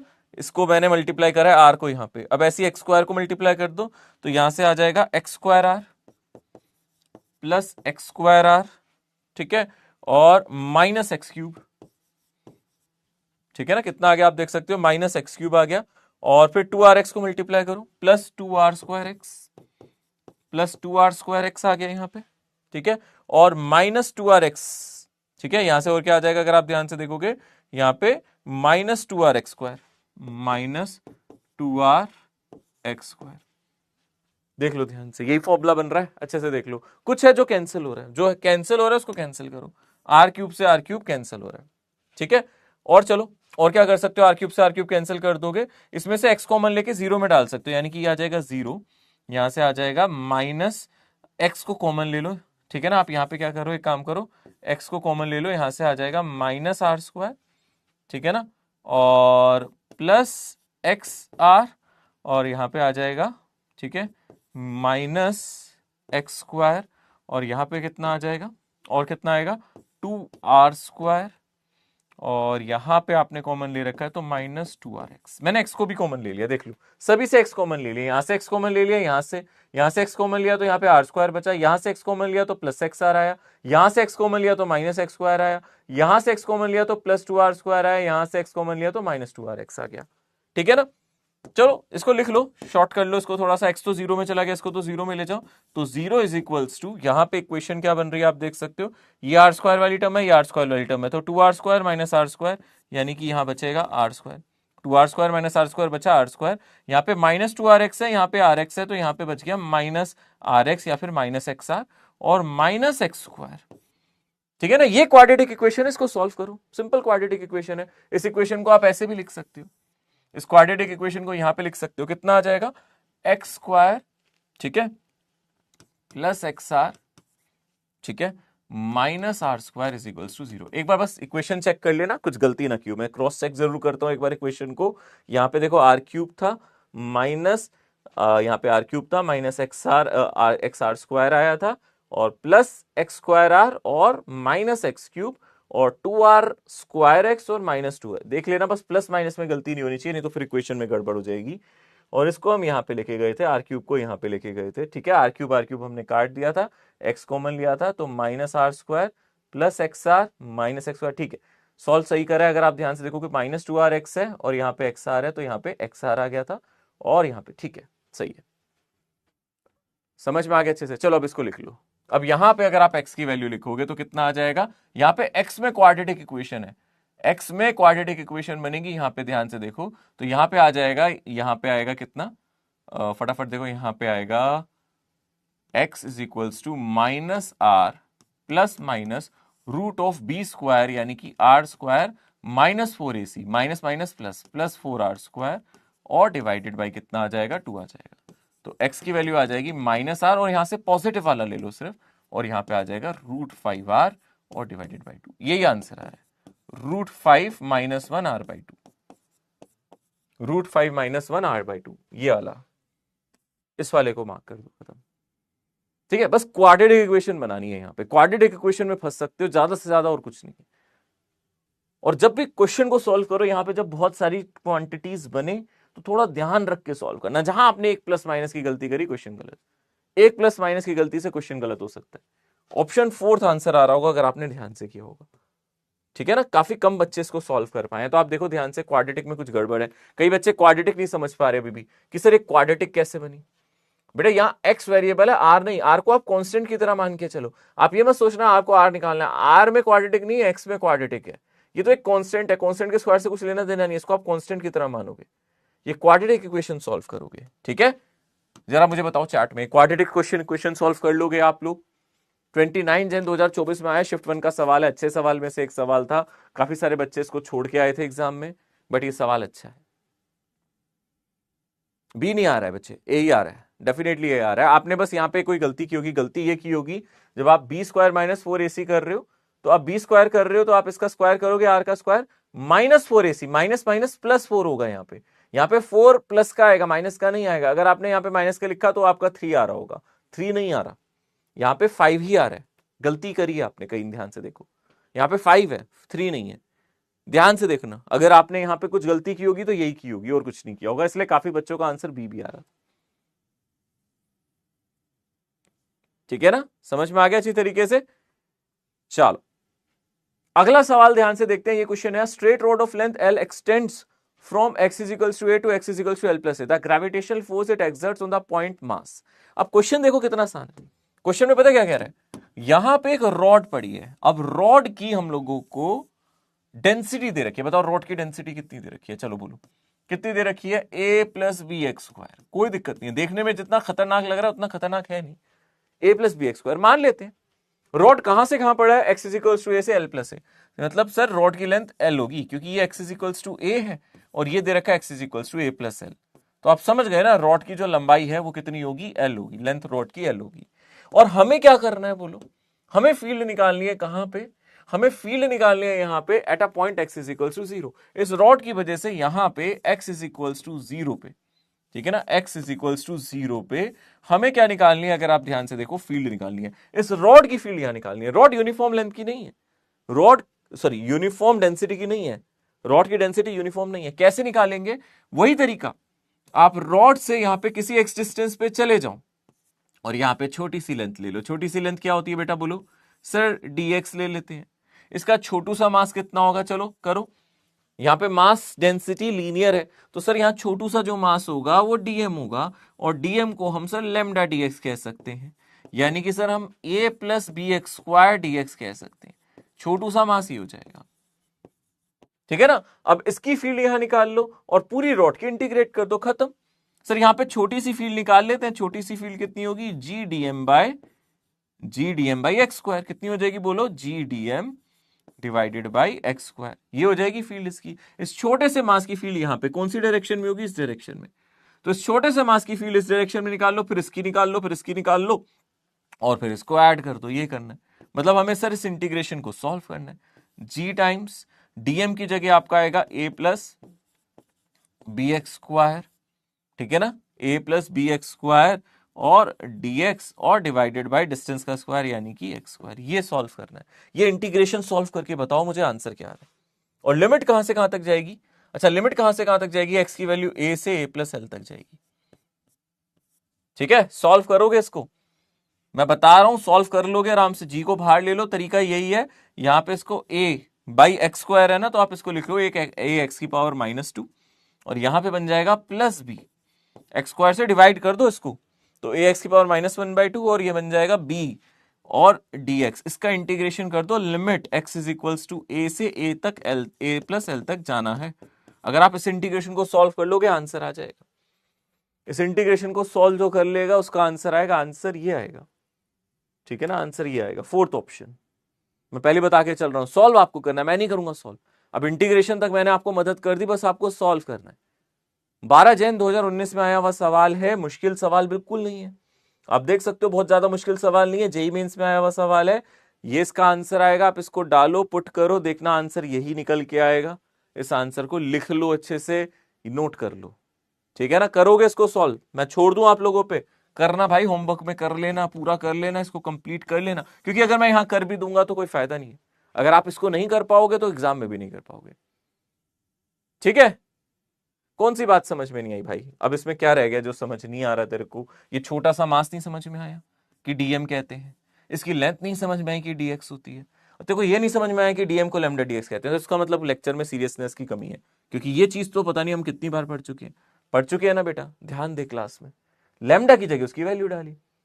अब तू अगर इस छोटे से मास की यहाँ पे फील्ड निकाल रहा है, तो इस मास की भी फील्ड निकालेगा, सभी की निकालेगा, उसके लिए क्या करेंगे, इंटीग्रेट करेंगे। बस मैंने पुट करा और का इंटीग्रेट करा। अब इसमें क्या नहीं समझ में आया कि होमवर्क में दे दिया, ये क्यों दे दिया, ये गलत बात है। इसमें क्या नहीं समझ में आ रहा है तेरे को भाई, अब तो सब कुछ सामने सामने है, ठीक है। डन, ऑप्शन डी आ रहा होगा आंसर। इसमें मत बोलो समझ नहीं आया, इसमें कुछ रह ही नहीं गया बच्चे, अब तो कुछ रह ही नहीं गया, बस तेरे को इंटीग्रेट करने के लिए कहा इंटीग्रेशन कर। इंटीग्रेशन नहीं करना आता देखो तो फिर दिक्कत है। एक्स की पावर -2 का इंटीग्रेशन कैसे करेगा, यहाँ पे क्या इंटीग्रेशन आएगा, जिसने करा होगा, एक्स की पावर -2 dx। इंटीग्रेशन भी बहुत आसान है, एक्स की पावर -1/-1 -1/x, ये इंटीग्रेशन आएगा। लो, तुम्हारा काम और आसान कर दिया, और दिख रहा है ऐसे ही आंसर आ रहा है। अब ध्यान से बस इसमें लिमिट डाल दो। अगले सवाल पे आओ, जेईई मेंस में आया, ये आसान सवाल था। Now this was easy. अभी तक जो आप क्वेश्चन कर रहे हो वो इजी, इतने तो नहीं थे, बट ये इजी है। वो मॉडरेट थे, मैं उनको मॉडरेट कहूंगा, डिफिकल्ट नहीं कहूंगा, वो मॉडरेट लेवल के थे। तो जो भी अभी आप कर रहे थे मॉडरेट लेवल थे। Now this one is easy, क्योंकि ऐसा क्वेश्चन आपको मैं क्लास में करा चुका हूं। अर्थ को स्फीयर मानते हैं, यूनिफॉर्म मास डेंसिटी का मान लेते हैं, weight of the body at depth d/2। आपको याद है ना, ये वाला फॉर्मूला हम कर चुके हैं। डेप्थ कितनी दे रखी है आपको, बोलो d/2, है ना। तो यानी कि ये जो डिस्टेंस होता है यहां से लेके यहां तक, r कितना होता है आपको पता है, r होता है r माइनस डेप्थ, है ना। तो r माइनस d/2, तो इसकी वैल्यू भी हो जाएगी d/2। और एक्सेलरेशन ड्यू टू ग्रेविटी कितनी हो जाती है, g into r divided by r. तो ये कितना हो जाएगा, g इंटू, ठीक है ना, r मेरा, सॉरी d मेरा r/2 था, d मेरा r/2 था, तो ये r/2 आ गया था, ठीक है ना। तो ये r/2 दे रखा है, डेप्थ मेरी r/2 दे रखी है, तो स्मॉल r मेरा r/2 आ जाएगा, तो सिंपल हो जाएगा, r/2 डिवाइडेड बाई r, तो ये हो जाएगा g/2, हाफ हो जाएगा। एक्सेलरेशन हाफ हो जाएगा इधर। एक्सेलरेशन अगर आप ध्यान से देखोगे तो वो g/2 हो जाएगा, आधा हो जाएगा, क्योंकि हम लोगों को जो डेप्थ है वो r/2 दे रखी है, जो d है वो हमें r/2 दे रखा है। डेप्थ यहां से जो गहराई है वो r/2 दे रखी है, तो स्मॉल r की वैल्यू भी r/2 हो जाएगी, और a is equal to g/r हो जाएगा, यानी कि g/2। तो यहां पे इस गहराई पे, डेप्थ पे मेरा एक्सेलरेशन आधा हो गया तो मेरा वेट भी कितना हो जाएगा? अगर मेरा एक्सेलरेशन आधा हो गया तो मेरा वेट भी कितना हो जाएगा? जल्दी से बोलो। 100। खत्म। क्वेश्चन आसान है। 100 सिंपल क्वेश्चन है। डायरेक्ट रिलेशन होता है, ए डायरेक्टली प्रोपोर्शनल टू आर होता है। ठीक है ना? अगर आपने स्मॉल आर निकाल लिया तो क्वेश्चन हो जाएगा, और ये इजी क्वेश्चन था। ठीक है, अगला क्वेश्चन आपको करना है, पूरा पढ़ना है और समझ के मुझे बताना है। Given below are two statement, one labelled as assertion and other as reason. Assertion reason आप कहते हो कम होते हैं, तो असर्शन रीजन का क्वेश्चन है। If we move from poles to equator, the direction of acceleration due to gravity is always towards the centre without any variation is magnitude. Reason at equator, the direction of acceleration due to gravity is towards the centre. चलो आप लोग मुझे बताओ यहां पे क्या ये question कर सकते हैं? इजी सवाल है, इक्वेशंस पता होती है आपको, कैसे वेरिएशन होता है, सारी चीजें आपको पता होती हैं। As we move from poles to equator, the direction of acceleration due to gravity of Earth always towards the center of Earth without any variation in its magnitude। क्या ये सही बात है? चलो एक्सेलरेशन ड्यू टू ग्रेविटी एक बार को मैं मान लेता हूं टुवर्ड्स द सेंटर हो रही है, बट क्या उसका मैग्नीट्यूड नहीं बदलता? जब हम पोल से इक्वेटर पे जाते हैं बदलता नहीं है। पोल्स पे सबसे ज्यादा एक्सेलरेशन होता है, इक्वेटर पे सबसे कम होता है, याद है? पोल्स पे सबसे ज्यादा, यहां पे a is equals to g होता है और यहां पे g minus are omega square हो जाता है। होता है या नहीं होता है? याद है ना, यहाँ पे g minus are omega square हो जाता है। तो यहां पे जाते जाते आपका एक्सेलरेशन डिक्रीज होता है, तो ये गलत है, ये फॉल्स हो गया। एजर्शन इज फॉल्स, और एजर्शन फॉल्स है तो रीजन तो ट्रू होना ही पड़ेगा, पढ़ने की जरूरत ही नहीं है। ठीक है ना? At equator the direction of acceleration due to gravity is towards, क्योंकि ऐसा कोई ऑप्शन ही नहीं है कि दोनों फॉल्स हो। जब एजर्शन फॉल्स है तो रीजन को ट्रू होना ही पड़ेगा। ऐसा कोई ऑप्शन है कि एजर्शन फॉल्स रीजन फॉल्स नहीं? तो एजर्शन फॉल्स तो फिर खत्म, फिर ऑप्शन डी को मार्क कर दो। फिर रीजन को पढ़ने की जरूरत ही नहीं थी, रीजन वैसे ट्रू है, पर पढ़ने की जरूरत थी क्या? नहीं, पढ़ने की क्या जरूरत है? फिर पढ़ो ही मत, क्योंकि ऐसा कोई ऑप्शन ही नहीं है एजर्शन रीजन दोनों फॉल्स। ठीक है ना? समझ में आ रहा है? ऐसा कोई ऑप्शन नहीं है, खत्म। एजर्शन फॉल्स, रीजन ट्रू हो गया। अगले क्वेश्चन पे आते हैं, ध्यान से पढ़ो, पहले मार्क कर लो अच्छे से। मैच द फॉलोइंग है, मैचिंग करनी है। यहां पे बोल रहा है A radius of planet orbit है। प्लैनेट्स वाले क्वेश्चंस किए थे हम लोगों ने, प्लैनेट की ऑर्बिटल वेलोसिटी वगैरह पढ़ी थी। प्लैनेट की ऑर्बिट है A, radius of planet small are है, mass of sun capital M है, mass of planet small M है। अब आपको ही बताना है काइनेटिक एनर्जी प्लैनेट की क्या होगी, potential energy of sun planet system क्या होगा, total mechanical energy of planet क्या होगी, और escape energy at the surface of the planet क्या होगी। ध्यान से देख लो, ठीक है? अच्छे से इसको देख लो, सॉल्व कर लो, पहले अच्छे से सॉल्व कर लो। मैं सीधा टाइमर दूंगा और टाइमर में बस आपको आंसर मार्क करना पड़ेगा। आप सॉल्व कर लो। टाइमर में बहुत कम सेकंड का दूंगा, 15 सेकंड का दूंगा, बस उसमें आंसर मार्क करना है। तो पहले मैं यहाँ को एक टाइमर यहाँ पे ऑन कर देता हूं, जैसे ही टाइमर खत्म होगा फिर मैं आपको ऑप्शन मार्क करने के लिए टाइम दूंगा। ठीक है? आप पहले टाइम ले लो अपना यहाँ पे, ठीक है? 50 सेकेंड्स, और उसके बाद मैं आप लोगों को क्या दे दूंगा, एक टाइमर दूंगा जिसमें आप अपने आंसर मार्क कर लेना।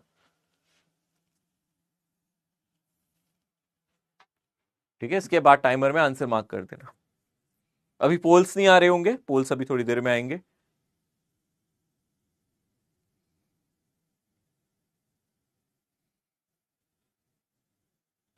Match the following.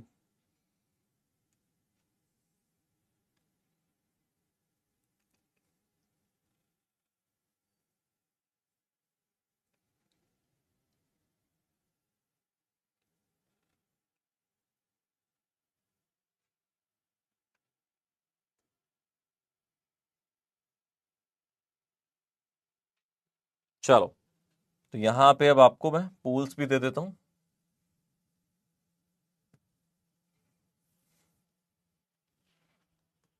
चलो, अब आंसर मार्क कर दो बस। इसमें सिर्फ आपको आंसर मार्क करने का टाइम दे रहा हूं मैं। जस्ट मार्क योर आंसर्स, सिर्फ अपने आंसर्स मार्क कर दो। एक सेकेंड, सिर्फ आपको अपने आंसर्स मार्क करने हैं यहाँ पे, और कुछ नहीं करना।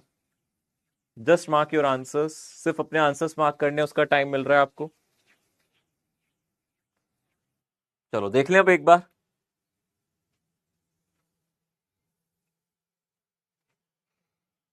ओके, तो सबसे पहले ना आपको यहाँ पे प्लैनेट दिया था, प्लैनेट का रेडियस आपको आर दिया था, ठीक है ना, ये हमारा प्लैनेट है और इसका रेडियस हम लोगों को कितना दे रखा था, आर दे रखा था, ठीक है। किसके अराउंड रिवॉल्व कर रहा है, सन के अराउंड रिवॉल्व कर रहा है। किसके अराउंड रिवॉल्व कर रहा है, अगर आप ध्यान से देखोगे सन के अराउंड। रेडियस ऑफ अ प्लैनेट, ठीक है ना, radius of a planet small are है और ऑर्बिट रेडियस यहाँ पे ए है, mass of sun capital m और प्लैनेट का स्मॉल एम। इसका मास जो है प्लैनेट का स्मॉल एम है, मास यहाँ पे सन होगा, ठीक है ना, सन का जो मास है वो कैपिटल एम है, और ऑर्बिटल रेडियस जिस ऑर्बिट में ये ऑर्बिट कर रहा है वो है ए। ऑर्बिटल रेडियस जिस ऑर्बिट में ये ऑर्बिट कर रहा है वो रेडियस है हमारी ए। क्या क्या पूछा जा रहा है अगर आप ध्यान से देखोगे, सबसे पहले आप लोगों से पूछा जा रहा है kinetic energy of planet, planet की kinetic energy, kinetic energy of planet जो ऑर्बिट में कर रहा है उसकी काइनेटिक एनर्जी का फॉर्मूला क्या हो जाएगा, G times mass of sun, mass of planet, और डिवाइडेड बाय कितना हो जाता है, 2a। यही तो होता है काइनेटिक एनर्जी का फॉर्मूला, डिवाइड बाय 2a, ठीक है। अगर मैं आपसे पूछूं पोटेंशियल एनर्जी ऑफ प्लैनेट, तो प्लैनेट की जो पोटेंशियल एनर्जी हो जाएगी वो हो जाएगी minus G times M M divided by, ठीक है। और क्या क्या पूछा बोलो, kinetic energy of planet, gravitational potential energy of sun planet system, ये हो गई। दो चीजें तो हमें मिल गई। ए का आंसर क्या आ रहा है, ए किससे मैच कर रहा है, अगर आप ध्यान से देखोगे ए मैच कर रहा है यहाँ पे इससे, बी किससे मैच कर रहा है, gravitational potential energy of sun planet system, वो मैच कर रहा है इससे, ठीक है ना। दो तो मैच कर ही गए, दो तो हमारे मैच कर ही गए। ए का अगर आप देखोगे ए का आ रहा है सेकंड और बी का 1, ए का सेकंड और बी का 1, और किसी में है ही नहीं, ए का सेकंड बी का 1, खत्म हो गया क्वेश्चन, फर्स्ट ऑप्शन ही आएगा। बाकी अगर आपको मैच करना है तो कर लो। Total mechanical energy of planet, total mechanical energy क्या होती है, माइनस ऑफ काइनेटिक एनर्जी, ये वाली होगी माइनस ऑफ काइनेटिक एनर्जी, तो ये वाला ऑप्शन होगा, ठीक है ना। और क्या बचेगा, एस्केप स्पीड, तो एस्केप स्पीड तो यही होगी, खत्म, ठीक है ना। अगर आप ध्यान से देखोगे escape speed at the surface of planet for unit mass object, ठीक है, समझ में आ रहा है अच्छी तरीके से, okay done. Escape speed at the surface of a planet for unit mass object, escape energy, ठीक है। चले, एस्केप एनर्जी, स्पीड नहीं सॉरी एनर्जी है वो, एस्केप एनर्जी, तो कौन सा आंसर सही हो गया, option first, option first clear है, एस्केप एनर्जी है वो, ठीक है ना। जो बाइंडिंग एनर्जी हमने नहीं निकाली थी ये वही है, एस्केप एनर्जी में कंफ्यूज मत होना, सर ये एस्केप एनर्जी क्या है, कई बच्चे समझ नहीं पा रहे होंगे एस्केप एनर्जी क्या है। अरे जो बाइंडिंग एनर्जी टोटल एनर्जी है at surface of a planet, ये टोटल एनर्जी है at surface of a planet, total mechanical energy at surface, इसी को वो एस्केप एनर्जी कह रहा है। बाइंडिंग एनर्जी जो मैंने पढ़ाया था वही है ये, ठीक है। तो आपको ये वाला ऑप्शन भी मिल जाएगा, ये वाला क्वेश्चन भी आपका सॉल्व हो जाएगा। तो यहां पे एक सेकेंड कहां गया, हाँ सी का 4 और डी का 3, ठीक है, सी का 4 और डी का 3, ये आप लोगों को मिल जाएगा। क्लियर, आगे बढ़ जाए, चलो बस इतना याद रखना, यहां पे इन्होंने escape energy at surface of a planet for unit mass system बोला है, और यहां पे ऑब्जेक्ट, ऑब्जेक्ट यहां पे मतलब बेसिकली यहां पे एक चीज रखना, इसमें एक कंफ्यूजन और भी रह सकती है कि सर क्या वो ऑर्बिटिंग कर रहा है, आपने बाइंडिंग एनर्जी में तो बोला था वो ऑर्बिट कर रहा होता है, यहाँ पे ये ऑर्बिट भी नहीं कर रहा, यहाँ पे जस्ट पोटेंशियल एनर्जी निकालनी है, ऑब्जेक्ट सरफेस पे जस्ट पड़ा है और इसको आपको एस्केप कराना है, बस ऐसे समझ लो, ऑब्जेक्ट बस सरफेस पे पड़ा और इसको एस्केप कराना है, ये रिवॉल्व नहीं कर रहा, तो जो यहाँ पे इसकी पोटेंशियल एनर्जी हो जाएगी वही इसकी एस्केप एनर्जी हो जाएगी, जो इसकी पोटेंशियल एनर्जी होगी वही एस्केप एनर्जी होगी। देखो मैंने आपको जो कल बाइंडिंग एनर्जी पढ़ाया था उसमें शायद मैंने आपको ये जरूर बताया था कि ऑब्जेक्ट्स रिवॉल्व कर रहे हैं ऐसे, यहाँ पे ये रिवॉल्व नहीं कर रहा है, ऐसा कहीं लिखा नहीं है वो रिवॉल्व कर रहा है, सरफेस पे पड़ा है, तो जो इसकी पोटेंशियल एनर्जी है उतनी ही एनर्जी दे दोगे तो ये एस्केप हो जाएगा, इसलिए इसको एस्केप एनर्जी कह रहे हैं। अगले क्वेश्चन पे हो, given below are two statement, Statement 1, rotation of Earth shows effect on the value of acceleration due to gravity. The effect of rotation of the Earth on the value of g at equator is minimum and that at the pole is maximum. तो आपको यहाँ पे बताना है क्या दोनों statement सही हैं या कोई एक स्टेटमेंट गलत है, तो यहाँ पे फटाफट चेक करो, दोनों गलत है, दोनों सही है या दोनों ही गलत हैं, जो भी आपको सही लग रहा वो आंसर मार्क कर दो, इजी सवाल है। Rotation of earth shows effect on value of acceleration due to gravity, क्या अर्थ के रोटेशन से एक्सेलरेशन ड्यू टू ग्रेविटी पे इफेक्ट पड़ता है, rotation of earth shows effect on value of acceleration due to gravity, पड़ता है। Effect of rotation of earth on the value of G at equator is minimum and at pole is maximum, pole पे इसका maximum effect है, equator पे नहीं है। भाई statement 1 तो कहीं से भी गलत नहीं है, स्टेटमेंट 1 तो ट्रू है, फर्क तो पड़ता है, पर स्टेटमेंट 2 जरा ध्यान से पढ़ना, पोल पे तो इफेक्ट ही नहीं था, पोल पे देयर इज नो इफेक्ट, गलत हो गया है। इक्वेटर पे कह रहा है मिनिमम, अरे इक्वेटर पे सबसे ज्यादा इफेक्ट पड़ रहा था, पोल पे तो कुछ इफेक्ट ही नहीं पड़ रहा था। ये कहीं से भी सही नहीं है, ये फॉल्स है, ये स्टेटमेंट कहीं से भी सही नहीं है, ये तो बिल्कुल गारंटीड फॉल्स है। तो एक स्टेटमेंट यहां पे ट्रू हो गया और एक स्टेटमेंट यहां पे क्या हो गया, फॉल्स। तो statement one is true and statement 2 false है। ठीक है, तो इसका करेक्ट आंसर सेकंड ऑप्शन आ गया, ऑप्शन बी। अगर आप ऑप्शन बी के साथ जा रहे हैं तो बिल्कुल सही है, स्टेटमेंट 1 ट्रू है, स्टेटमेंट सेकंड फॉल्स है। ठीक है, आगे बढ़ो। अगला सवाल 5 सितंबर 2020। तो आप देख सकते हो ऑलमोस्ट सितंबर में ही ये सवाल आप देख सकते हो, शिफ्ट 2 में आया हुआ, कोविड के टाइम का सवाल है। Acceleration due to gravity on earth surface at pole is g and angular velocity of earth about the axis about the pole is omega. An object is weighted at the equator and at the height h above the poles by using spring balance. If the weights are found to be same. Try करना बनता है, try करोगे, try करना बनता है, एक try तो मारोगे आप लोग इस पे। लो 90 सेकंड का पोल दिया मैंने, एक कोशिश कर लो। क्वेश्चन मैं समझाऊंगा नहीं क्या है जब तक आप करोगे नहीं। क्वेश्चन समझने में ही सबसे ज्यादा गलती होती है, तो क्वेश्चन अगर मैंने समझा दिया तो क्वेश्चन में कुछ बचेगा नहीं, क्वेश्चन आपको खुद समझ के करना है।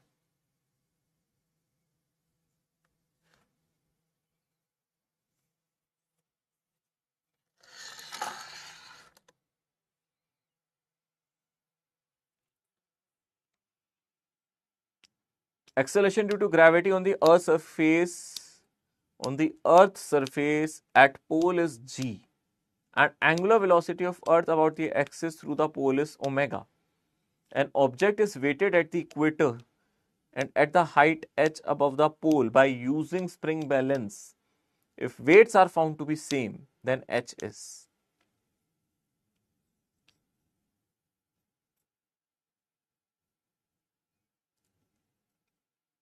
सबसे पहले ये सोचो कहां कहां पे इसको मेजर किया है और कहां कहां सेम आ रहा है। वो कह रहा है जो वैल्यू इक्वेटर पे आ रही है वही वैल्यू पोल से h डिस्टेंस दूर आ रही है। क्वेश्चन का फील लो पहले, क्वेश्चन का फील नहीं लोगे तो क्वेश्चन होगा नहीं।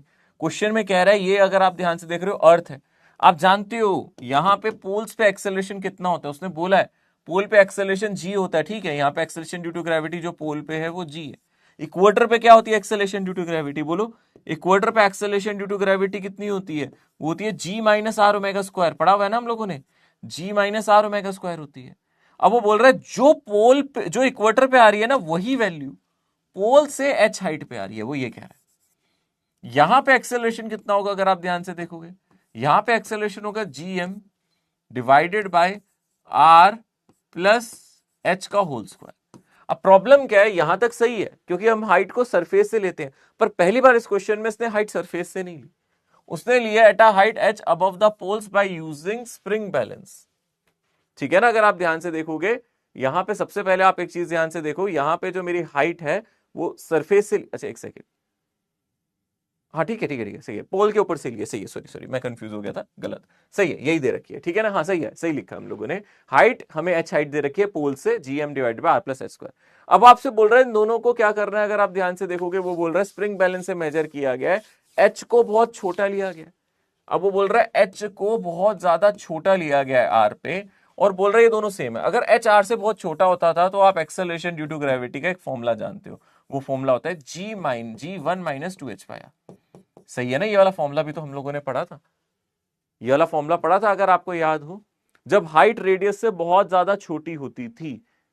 ठीक है ना, देख रहे हो ध्यान से, जब हाइट रेडियस से बहुत ज्यादा छोटी होती थी तो आप इस फॉर्मूले का इस्तेमाल करते थे ना, यही फॉर्मूला यूज करना है आपको। जब हाइट बहुत छोटी होती थी तब लगा सकते थे जब एच बहुत ज्यादा छोटा होता था, और ये कंडीशन गिवन है, क्योंकि आप लोग ज्यादातर ये समझ नहीं पाते इस फॉर्मूले को कब लगाना है, स्मॉल हाइट पे लगाना है, पर सर तब लगाते हैं स्मॉल हाइट जब एच बहुत छोटा होता है, और ऐसा क्वेश्चन में दिया।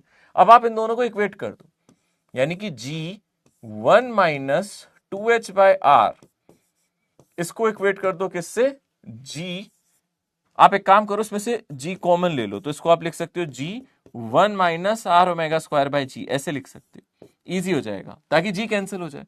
तो यहां से कितना आ जाएगा, G one minus are omega square और डिवाइडेड बाय जी, ये आ जाएगा। इन दोनों को इक्वेट करो, जी से जी कट जाएगा। ठीक है ना, ये कहां पे थी, इक्वेटर पे, ये कहां पे थी, पोल से h हाइट पे, और ये छोटी हाइट है इसलिए ये लिया है। 1 से 1 भी कैंसिल हो जाएगा, यानी कि आपको सिंपली मिल रहा है 2h/r किसके बराबर है, r ओमेगा स्क्वायर बाई जी के। सिंपल।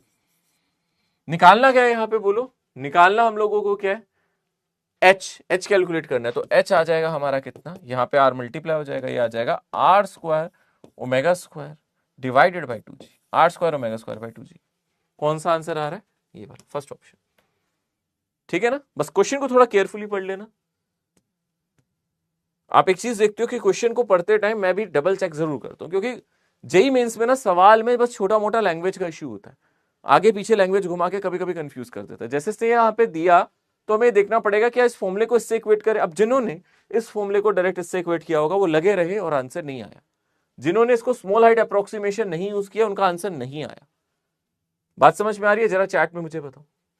अब कई बच्चों ने कोशिश की होगी इस फॉर्मूले को डायरेक्टली इससे इक्वेट करने की, आंसर नहीं आया। कई बच्चे तो समझे ही नहीं होंगे कि एच हाइट कहां दे रहा है, क्वेश्चन में बोला है। यहां पे पढ़ना ध्यान से, ये वाली लाइन को बहुत ध्यान से पढ़ना। यहां पे बोल रहा है an object is weighted at the equator, पहले ऑब्जेक्ट का वेट कहां निकाला, इक्वेटर पे निकाला, और उसके बाद कहां निकाला, एच अबव द पोल, पोल से एच हाइट ऊपर निकाला। तो इन दोनों को इक्वेट करने से गड़बड़ हो जाएगी, क्योंकि यहां पे हाइट क्वेश्चन में स्पेसिफिकली दी गई है बहुत छोटी है आर से, तो आप इस इक्वेशन को इससे इक्वेट नहीं करोगे, नहीं तो हो नहीं पाएगा। इसको स्मॉल हाइट अप्रोक्सीमेशन से ही करोगे, आपको यही लिखना पड़ेगा। अब आप इन दोनों को इक्वेट करो, और बेस्ट है यहां से जी कॉमन ले लो ताकि जी से जी कैंसिल हो सके, इक्वेशन इजीली सॉल्व हो जाए, नहीं तो इक्वेशन सॉल्व होने में दिक्कत करेगी। अच्छा सवाल है, मैंने सारे सवाल जो भी मुझे लगा जेई मेंस में सॉर्ट कर सकते हैं मैंने करे। ठीक है, और करोगे जेई मेंस के सवाल, जल्दी से मुझे बताओ। नेक्स्ट टॉपिक पढ़ना है या फिर जेई मेंस के और करने, करे ना और सॉल्व। देखो यार मेहनत कर लेते हैं थोड़ी सी, और जितने क्वेश्चंस कर लेंगे अच्छा ही है हमारे लिए, कोई बात नहीं, एक एक्स्ट्रा लेक्चर लगा लेंगे कोई दिक्कत नहीं है, पर अपने को और क्वेश्चन कर लेने चाहिए। लगाओ चलो, आज मूड में, आज क्वेश्चन पे ही करेंगे दिमाग। चलो अगला देखो, a body of mass m is projected with velocity lambda ve in the vertically upward direction from the surface of the earth into space. It is given that v is the escape velocity and lambda is less than 1. If air resistance is considered to be negligible, then the maximum height from the center of the earth to which the body can go. अब देखना ध्यान से, इस question में यहां पे जो height दी है ना, गड़बड़ मत करना, maximum height from the centre दी है, सरफेस से होती है हाइट वैसे, h यहां पे सेंटर से दी जा रही है वो हाइट। जनरली हम हाइट सरफेस से लेते हैं, यहां पे वो डिस्टेंस सेंटर से पूछ रहा है, वो सेंटर से डिस्टेंस पूछ रहा है, यानी कि वो क्वेश्चन में कह रहा है, ठीक है, क्वेश्चन में क्या कह रहा है, एक बॉडी है जिसको हमने प्रोजेक्ट किया है लैम्डा वी से वर्टिकली अपवर्ड डायरेक्शन में, लैम्डा 1 से छोटा है। आप मुझे बताओ, आपने जो स्पीड दी है वो एस्केप स्पीड से ज्यादा दी है या कम, आपने जो स्पीड दी है वो एस्केप स्पीड से ज्यादा दी है या कम, बोलो पहले मुझे चैट में बताओ, आपने जो स्पीड दी है वो एस्केप स्पीड से ज्यादा दी है या कम। एक बच्चा कह रहा है सर इतने क्वेश्चन, अबे भाई नीट में पता है ना कितने क्वेश्चन आते हैं, 45 क्वेश्चन फिजिक्स के करने हैं, तू तो 15 में ही थक जा, 15 में 10-15 में थक जाएगा तो एग्जाम में कैसे करेगा 45 भाई। यही तो टेम्परामेंट है जो डेवलप करना है तुम्हें, बैक टू बैक क्वेश्चन आने की आदत डाल लो भाई, करो करो करो करो, लगे रहो। बोलो, आपने लैम्डा को 1 से छोटा है, आपकी स्पीड एस्केप स्पीड से कम है, जो हमारी स्पीड है वो एस्केप स्पीड से कम है। अरे लैम्डा वी है और लैम्डा 1 से बड़ा नहीं है, छोटा है, तो यानी कि सर ये भैया यहां पे अगर आप ध्यान से देखोगे ये किसी हाइट पे जाके रुक जाएगा। कहां जाके रुक जाएगा, हाइट पे जाके रुक जाएगा। अब आप हाइट सरफेस से लेते थे, पर उसने बोला है सेंटर से डिस्टेंस बताओ हमें, ये डिस्टेंस बताओ। इसकी हाइट मान लो h है, पर सेंटर से डिस्टेंस कितना ले लेते हैं r। आपसे ये स्मॉल r पूछ रहा है, हाइट नहीं पूछ रहा, आपसे सरफेस से डिस्टेंस नहीं पूछ रहा, आपसे पूछ रहा है सेंटर से डिस्टेंस कितना होगा। तो सिंपल है, कंजर्वेशन लगाओ एनर्जी का। आपको पता है यहां एनर्जी कितनी होती है, चलो बोलो। यहां पे आप इसको एक काइनेटिक एनर्जी दोगे इनिशियल, और यहां पे आप इसको एक इनिशियल पोटेंशियल दोगे, और यहां पे सिर्फ इसके पास फाइनल पोटेंशियल एनर्जी होगी। काइनेटिक एनर्जी फाइनली क्या हो जाएगी, फाइनल काइनेटिक एनर्जी तो जीरो हो जाएगी, पोटेंशियल एनर्जी होगी। कंजर्वेशन ऑफ मैकेनिकल एनर्जी लगाओ, क्वेश्चन सॉल्व है। चलो बताओ इनिशियल काइनेटिक एनर्जी कितनी होगी, initial kinetic energy half m lambda V E का square, initial kinetic energy.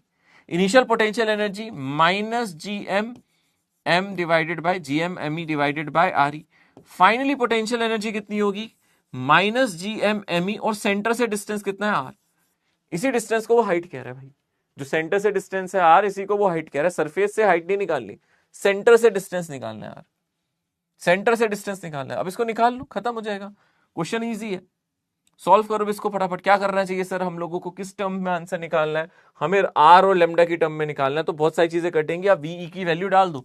VE आपको पता है ना, वीई कितना होता है, वीई स्क्वायर को आप क्या लिख सकते हो, 2gm/r, ठीक है ना। इसकी वैल्यू आप यहाँ पे डाल दो, कितना आ जाएगा आपका, यहाँ पे m है डिवाइडेड बाई 2 है, और ये लेमडा का स्क्वायर हो जाएगा, और वीई का स्क्वायर करोगे तो 2gme/r आ जाएगा, minus GMME divided by RE, और ये राइट साइड कितना चला जाएगा, minus GMME divided by R। ठीक है, आगे बढ़ो, कितना आ जाएगा जरा ध्यान से देखो, यहां से कुछ कॉमन आ रहा है, 2 से 2 कट गया, ठीक है ना। GMME डिवाइडेड बाय RE, यहां से अगर आप कॉमन ले लोगे तो सिंपली मिलेगा आपको GMME डिवाइडेड बाय RE, और यहां से आ रहा है लेमडा स्क्वायर -1। देखो ध्यान से, यहां से कितना आ रहा है, अगर आप ध्यान से देखोगे लेमडा स्क्वायर -1, यहां पे आ रहा है लेमडा स्क्वायर -1, और राइट साइड आ रहा है माइनस GMME और डिवाइडेड बाय स्मॉल r। जो कैंसिल हो रहा है उसको काट दो, जो कैंसिल हो रहा है उसको कैंसिल कर दो, कर दिया, ठीक है ना। कितना आ जाएगा, अगर आप ध्यान से देखोगे -1 यहां मल्टीप्लाई हो जाएगा, तो यहां पे जो स्मॉल r आएगा, स्मॉल r कितना आ जाएगा, स्मॉल r को आप इधर ले जाओगे तो ये स्मॉल r इधर आएगा, ये आ जाएगा R E divided bye minus R E divided by lambda square -1, यानी कि आ जाएगा R E divided bye 1 minus lambda square, ये आ जाएगा, ये आएगा आंसर। समझ गए, किस किस का आ गया, ठीक है, जल्दी से बताओ, इजी क्वेश्चन है। कंजर्वेशन ऑफ मैकेनिकल एनर्जी है, पढ़ा है लास्ट क्लास में, कंजर्वेशन ऑफ मैकेनिकल एनर्जी है, पढ़ा है लास्ट क्लास में। बेटा अगर तेरे ऊपर से जा रहा है ना कॉन्सेप्ट, फिर तू अभी छोड़ दे, मैं कह रहा हूं नीट की तैयारी छोड़ दे, झूठ नहीं बोलूंगा मैं, फिर नहीं हो पाएगा। ऊपर से उसी के जा रहा हूं, इतनी आराम से कराने पे भी ऊपर से जा रहा है, तो फिर तू नीट के कैसे एक्सपेक्ट कर रहा है 45 क्वेश्चन कर लेगा एग्जाम में, बता। देखो झूठी तसल्ली क्यों दूं मैं, तू कल छोड़ता, आज छोड़ दे तैयारी, क्यों कर रहा है, फायदा क्या हुआ करने का। अबे जब तू क्लास में बैठ के 15 क्वेश्चन नहीं कर सकता, एग्जाम में 45 कर लेगा क्या फिजिक्स के, नहीं कर पाएगा भाई, कभी नहीं कर पाएगा। क्यों तू झूठी तसल्ली ले रहा है मुझसे, और क्यों पूछता है मुझसे हर 10-15 दिन बाद कि सर मैं नीट क्वालिफाई कर लूंगा। या तो ताकत रख, हिम्मत रख, स्ट्रगल करना नहीं है और सब कुछ चाहिए जिंदगी में, ऐसा नहीं होता रे बाबा, जिंदगी इतनी आसान नहीं है भाई। कितने एनरोलमेंट होते हैं पता है ना नीट में, पता है ना, नीट में इतना भी पता है ना, ज्यादा रैंक वाला कहीं तुम इस गलत फहमी में तो नहीं जी रहे कि सर मेरी 10 लाख रैंक आएगी तो मैं बहुत अच्छा बच्चा हूं। अबे नहीं, रैंक का उल्टा हिसाब है, रैंक कम लानी होती है, मार्क्स ज्यादा लाने होते हैं। तो खुश मत हो कि रैंक ज्यादा आ जाएगी, मजाक नहीं है भाई, मजाक नहीं है। अगर तुम्हारा फोकस ये 15 क्वेश्चन का नहीं है तो तुम क्या सोच रहे हो भाई, क्यों सोच भी क्यों रहे हो नीट के बारे में, मेहनत के बिना कैसे हो जाएगा नीट, ठीक है। और तुझे डांट रहा हूं ना मैं, या इसलिए डांट रहा हूं, एक तो तेरे को समझ नहीं आया अच्छा बात, दूसरा तू यहां चैट में लिखोगे ऊपर से जा रहा है नीचे से जा रहा है, अबे लिखना जरूर है, जरूर जानबूझ के लिखते हो तुम लोग ताकि दूसरा डेविएट हो जाए। भाई सपने बड़े देख रहे हो और काम बड़े नहीं करने तो क्या फायदा। दो चीजें मैं बता देता हूं, जिंदगी में सपने हमारे बड़े बहुत हैं, हम लोगों को लाइफ में एक अच्छी कार भी चाहिए, एक अच्छा मकान भी चाहिए, एक अच्छी नौकरी भी चाहिए, एक अच्छा एटमॉस्फेयर भी चाहिए। सर लाइफ में हमें वो चीजें चाहिए जो एक्स्ट्रा ऑर्डिनरी है, पर हमारे एफर्ट्स ऑर्डिनरी है। जिंदगी में एक्स्ट्रा ऑर्डिनरी चीजें चाहिए तो एफर्ट्स भी एक्स्ट्रा ऑर्डिनरी चाहिए। या तो भाई बिल्कुल रईस चंद होते तुम, आराम से रईसों के घर में पैदा होते, पर हम वो नहीं है ना यार, हम मिडिल क्लास फैमिली के लोग हैं, कुछ लोअर मिडिल क्लास भी है, और हमारे सपने बड़े हैं। हमारा दिल हमें इजाजत नहीं देता, हमारा दिल कहता है भाई मैं भी डिजर्व करता हूं, मैं भी उस महंगी कार में बैठना डिजर्व करता हूं, मैं भी एक लग्जरी लाइफ जीना डिजर्व करता हूं, मैं भी लाइफ में कुछ चाहता हूं यार, मैं पैदा जरूर गरीब हुआ हूं पर मरूंगा नहीं, है ना, चाहता है ना। तो उसके लिए एक्स्ट्रा ऑर्डिनरी एफर्ट्स तो चाहिए ना, एफर्ट्स ऑर्डिनरी और चाहिए, लाइफ एक्स्ट्रा ऑर्डिनरी नहीं होता बाबा, ठीक है। तू जो मर्जी कर ले, नहीं होगा, मैं झूठ नहीं बोलूंगा। अब वो समय भी निकल गया जब मैं तेरे को सलाह दूं कि तेरा हो जाएगा, फिर नहीं होगा, मैं तेरे को लिख के दे देता हूं, गारंटी ले लेता हूं, छोड़, नहीं होगा। अगर तू इस 10-15 क्वेश्चन में हार मान गया तो फिर एग्जाम के 45 नहीं कर सकता, ठीक है। फिर तू वेट कर 1 साल और, फिर 1 साल और, फिर 1 साल और, नहीं हो पाएगा। तो अगर मेरी बात दिल पे भी लग गई हो ना कि सर ने मेरी इंसल्ट कर दी, जिसकी मैंने किसी का नाम तो वैसे लिया नहीं है, पर समझ गए होंगे, समझदार को इशारा काफी। अब इतने भी समझदार तो मतलब हो यार, ठीक है, समझ जाओ। जिसको भी लग रहा है ना ये 12-13 क्वेश्चन मुश्किल, हाँ मैं मान रहा हूँ मैंने क्वेश्चन बहुत कराया, आज आके धड़ा से धड़ा धड़ धड़ धड़ क्वेश्चन पे क्वेश्चन, एक क्वेश्चन, दो क्वेश्चन, सर ने आज तो भाई साहब लंका लगा दी है क्वेश्चनों की। बट जरूरी भी तो है ना, आपने कितना कुछ सीखा भी तो ये जरूरी भी है। मैंने इस क्वेश्चन की हूबहू कॉपी बनाई है। ये क्वेश्चन अब अगर आप ध्यान से देखोगे, मैंने यहाँ पे सेंटर से निकलवाया था ये डिस्टेंस, ठीक है ना। ऐसा ही एक क्वेश्चन आप ये देख लो ध्यान से। अगर आपसे क्वेश्चन में पता है क्या बोल सकता है, वो डिस्टेंस कहां से बोल सकता है, सरफेस से बोल सकता है। अब ये क्वेश्चन नहीं आया था, ये जेईई मेंस का नहीं है, बस क्वेश्चन अब आप सेंटर की जगह सरफेस से भी निकाल सकते हो। ये डिस्टेंस, ये जो हाइट है, पहले आप सेंटर से निकाल रहे थे, अब आपको क्वेश्चन बोल सकता है सरफेस से निकालो, एच कैलकुलेट करो। क्या आप लोग इसको कर लोगे? इसको ट्राई करना, ट्राई एट होम, इसको घर पे ट्राई करो, होमवर्क है, करके देखो। इनमें से कोई आंसर आता नहीं आता तो मुझे बताना।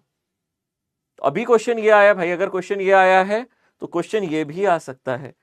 इसमें एक बार हाइट उसने सेंटर से दिया, अब एक बार हाइट सरफेस से भी पूछ सकता है आपसे, तो ये क्वेश्चन भी आ सकता है।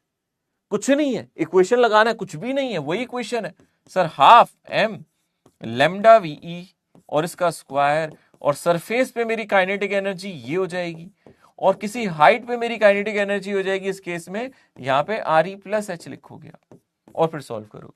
बस इतना लिखना है। पहले मैंने यहाँ पे सिर्फ स्मॉल आर लिख दिया था, अब यहाँ पे आर ई प्लस एच लिख के एच की वैल्यू निकालना, करके देखना क्या आंसर आता है, आ जाएगा, सॉल्व करके देखना। तो that's the end of all the JEE Mains question जो मुझे आज डिस्कस करने थे, पर सिलसिला जारी रहेगा जेईई मेंस का भी, अभी खत्म नहीं होगा ये सिलसिला, कभी खत्म नहीं होगा, और भी क्वेश्चंस कराऊंगा जेईई मेंस के, ठीक है ना।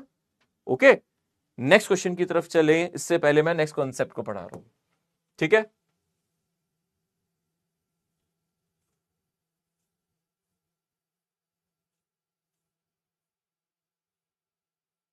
जैसा भी ये है, देखो ये बच्चा कितना अच्छा है, इसने बच्चे ने बोला सर क्वेश्चन गलत हो रहा है but I am learning. Now that's the attitude, कोई दिक्कत नहीं, गलत हो रहा है कोई बात नहीं, कुछ गलती कर रहे होंगे, अगर आप ये एटीट्यूड से चलोगे definitely you will achieve something, ठीक है ना। कोई फॉर्मूला सिद्धांत, मैंने कोई ऐसा, देखो यार मेरे साथ ना ये प्रॉब्लम नहीं आएगी। आप देखो मैंने कोई फॉर्मूला रटने वाला तो यहाँ कराया ही नहीं, कोई ऐसा फॉर्मूला। मैंने बहुत सारे टीचर्स को या फिर बहुत सारे भैया दीदी जो आप लोगों के सो कॉल्ड होते हैं उनको देखा है, वो बड़ा एक इजी फॉर्मूला बना के कहते हैं इससे कर लो आ जाएगा, पर वो फॉर्मूला एक या दो जगह लगता है और वो याद भी नहीं रहता है। कमाल की बात बताता हूँ मैं, बहुत सारे टीचर्स, बहुत सारे दीदी भैया इन बातों पे बहुत फोकस करते हैं, देख वन स्टेप सॉल्यूशन है, मैं तेरे को एक ही स्टेप बताऊंगा आंसर आ जाएगा। कभी तुमने मुझे देखा है मैं ऐसे बोलूं कि भाई यही एक स्टेप याद रखो और हो जाएगा? नहीं, मैं तुम्हें कहता हूं भाई पहले बेसिक से चल, वो याद भी नहीं रहेगा यार तुम्हें एग्जाम में, क्या बात कर रहे हो, याद रह जाना, मेरा नाम बदल देना। उनको खुद नहीं याद होता वो फॉर्मूला, इतने साल का एक्सपीरियंस होता तो मैं ना याद कर लेता, वो मुझे पता वो याद ही नहीं होगा। मैंने तुझे कहा यहाँ पे कोई फॉर्मूला रटवाया, मैं तेरे को पूरा समझाया काइनेटिक एनर्जी। अब तू कहेगी मुझे काइनेटिक एनर्जी और पोटेंशियल एनर्जी का फॉर्मूला याद नहीं है, तो फिर तू क्यों कर रहा है नीट का एग्जाम, क्यों दे रहा है? फिर मत दे, छोड़ दे। बड़ा मुश्किल है काइनेटिक एनर्जी का formula half m b square याद रखना, बड़ा मुश्किल है फॉर्मूला पोटेंशियल एनर्जी का g M m divide by r याद। अब तू कहे मुझे ये भी नहीं याद, तो फिर कैसे करेगा भाई नीट का एग्जाम? छोटी सी बात है यार, छोटी सी बात है, इतनी बात तो समझ। अब तू इसमें भी बोलेगी मुझे फॉर्मूला याद नहीं है, तो फिर मैं तुझे क्या बोलूंगा? मैं तेको सही तो कह रहा हूं, फिर नहीं होगा नीट क्लियर। तू यही नहीं याद रख पा रहा, हाफ एम बी स्क्वायर और g M m by are.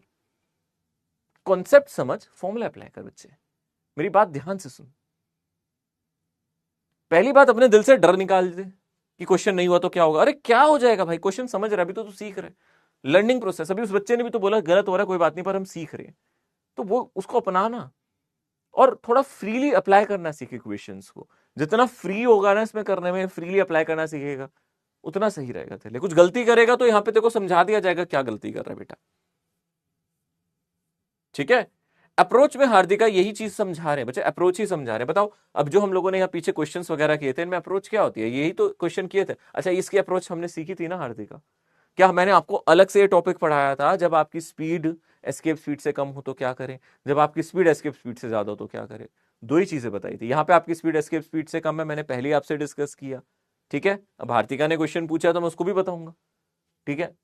अगर आपको पता है आपकी स्पीड एस्केप स्पीड से कम है तो क्या होता था, ऑब्जेक्ट किसी हाइट पे जाके रुकता था। क्या सीखा था हमने लास्ट क्लास में कि वो कहां जाके रुक जाता था? बोलो, एक हाइट पे जाके रुकता था। तो सर यहाँ पे काइनेटिक एनर्जी और पोटेंशियल एनर्जी, और यहाँ पे सिर्फ पोटेंशियल एनर्जी।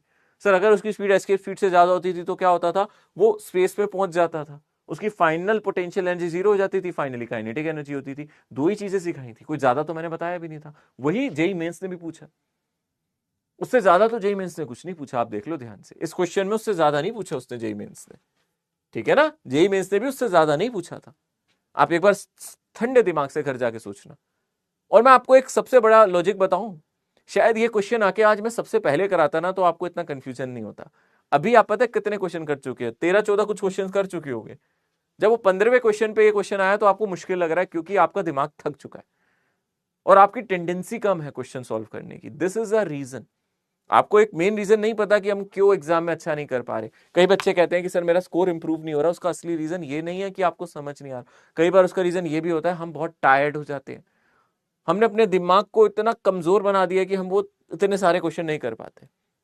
तभी तो आप कहते हो जिनके 2-2 3-3 साल ड्रॉप हो जाते हैं, सर इवेंचुअली कई भैया दीदी हमने देखे 4 साल ड्रॉप करे तब निकला, क्योंकि उनको 4 साल लग गए अपने दिमाग को इतना स्ट्रॉन्ग बनाने में।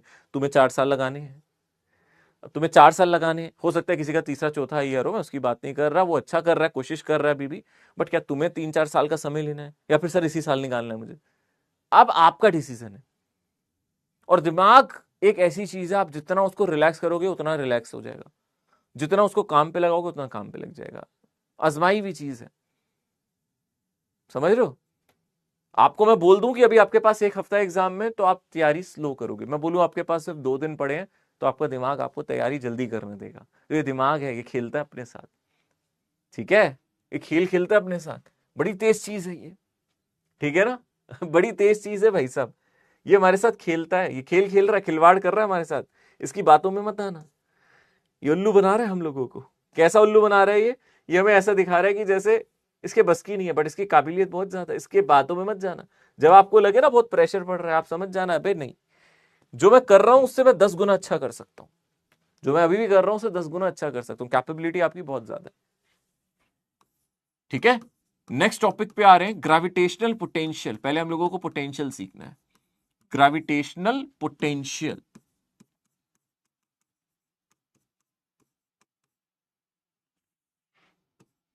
And potential energy. क्योंकि मैं पोटेंशियल एनर्जी पढ़ा चुका हूं, इसी से पोटेंशियल समझाऊंगा। ध्यान से समझना, बहुत ज्यादा मुश्किल नहीं है, बहुत इजी सा कॉन्सेप्ट है, gravitational potential and potential energy. अच्छा, 2 पॉइंट मास सिस्टम के पोटेंशियल एनर्जी का फॉर्मूला बताओ फटाफट। 2 पॉइंट मास सिस्टम की पोटेंशियल एनर्जी का फॉर्मूला तुम जानते हो। सर यहां पे एक मास है, ये मास है m1, यहां पे एक मास है, ये मास है m2, है ना। मान लो इनके बीच में डिस्टेंस कितना है, मान लो इनके बीच में डिस्टेंस कितना है, मान लो इसके बीच में डिस्टेंस कितना है, बोलो r। कितना डिस्टेंस है बोलो, कितना डिस्टेंस है बोलो, r डिस्टेंस है। मैं पोटेंशियल एनर्जी पूछूं, पोटेंशियल एनर्जी बोलो कितना होगा, -gm1 m2 और डिवाइडेड बाई r होगा। नेगेटिव होगी या नहीं होगी एनर्जी? क्यों होती है नेगेटिव? नेगेटिव होगी या नहीं होगी? क्यों होती है नेगेटिव? क्योंकि सर इन्फिनिटी पे हमने 0 एज्यूम की थी, इसलिए यहां पे नेगेटिव है। और दूर जाने पे एनर्जी बढ़ती है, पास आने पे घटती है। फोर्स यहां पे अट्रैक्टिव है, क्या सारी बातें याद है? फोर्स यहां पे अट्रैक्टिव है, दूर जाने पे एनर्जी बढ़ती है, पास आने पे एनर्जी घटती है। ग्रेविटेशनल फोर्स है, फोर्स अट्रैक्टिव है। ये सारी बातें आप लोगों को सिखाई गई थी, याद है? ये फॉर्मूला हमें पता है, इसमें कौन सी बड़ी बात है? अच्छा, कभी अपने दोस्त के साथ खेले हो? आपको याद हो, मुझे मेरा एक छोटा मतलब जब मैं छोटा था तब की बात बताता हूँ। मेरा कजन था, मैं उसके साथ बहुत खेलता था क्रिकेट। बट एक शर्त होती थी, या तो वो अपना बैट लाएगा तो मैं अपनी बॉल लेके आऊंगा घर से, या फिर वो क्या लेके आएगा, गेंद लेके आएगा और मैं बैट लेके आऊंगा, ठीक है ना। तो हम बैट बॉल खेलते थे। बैट बॉल कहते हैं ना, क्रिकेट तो वर्ड ही यूज करते थे। तो होता था भाई, बैट तू लिया बॉल मैं ले आता हूँ, या फिर बॉल तू लिया बैट मैं ले आता हूँ, ऐसे ही होता था ना। यहाँ पे भी ऐसे ही है। यहां पे भी आप ध्यान से समझना, पोटेंशियल का कॉन्सेप्ट भी ऐसा ही है। पोटेंशियल एनर्जी है ना, अब पोटेंशियल को ऐसे समझो, अगर आपको सिस्टम की पोटेंशियल एनर्जी निकालनी है तो यहां पे हम बोलेंगे मास m1 का कुछ पोटेंशियल है m2 पे, या m2 का कुछ पोटेंशियल है m1 पे। पोटेंशियल एनर्जी से ही पोटेंशियल समझ सकते हो। आप इसको ऐसे समझना कि अगर तुम्हें पोटेंशियल एनर्जी निकालनी है ना सिस्टम की, तो या तो इसका पोटेंशियल m2 पे निकाल लो, या m2 का पोटेंशियल m1 पे निकाल लो। क्या निकाल लो बोलो? v1। v1 का मतलब क्या होगा? v1 को हम बोलेंगे पोटेंशियल, इसको हम क्या बोलेंगे? पोटेंशियल ऑफ, क्या बोलेंगे बोलो?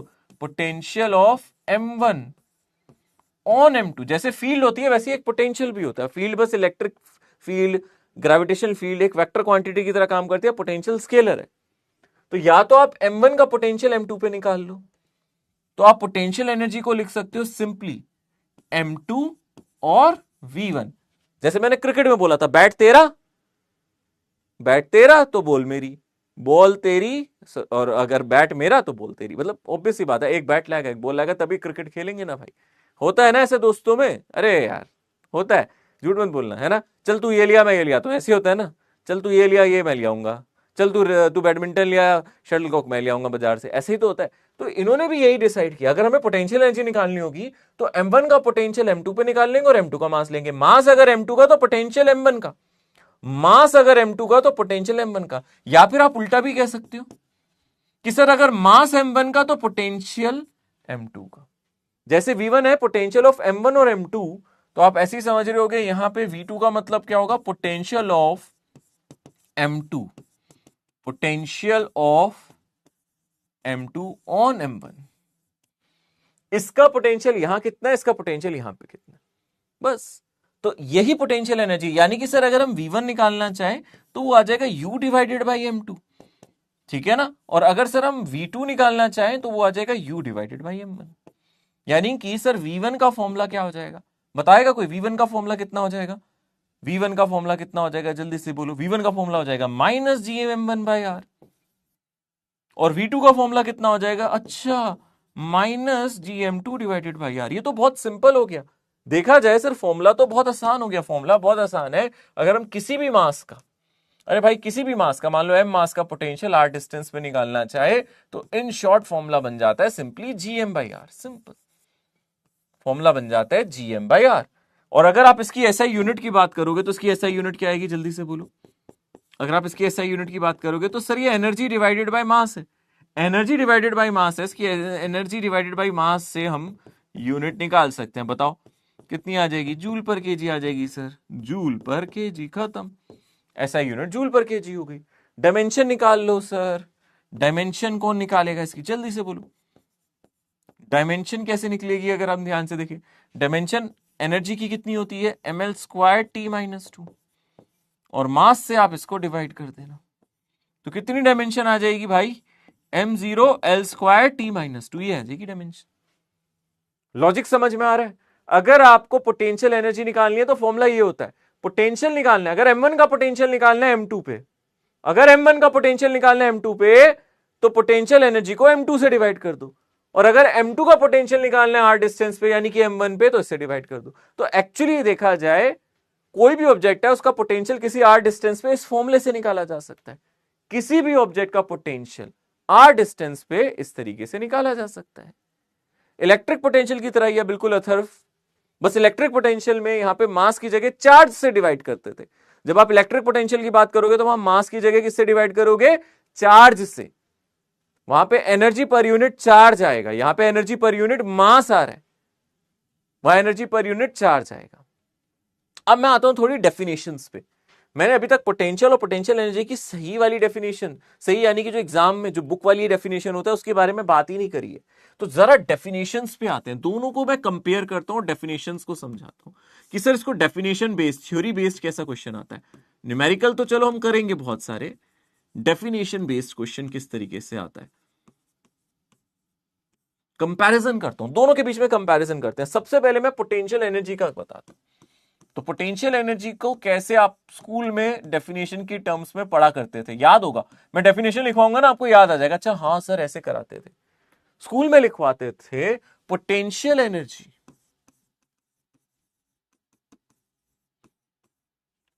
Of 2-point mass system, 2-point mass system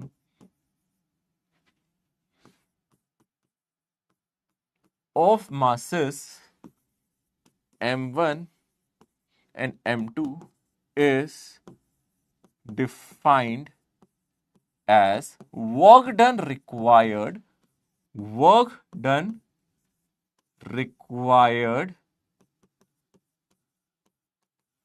to bring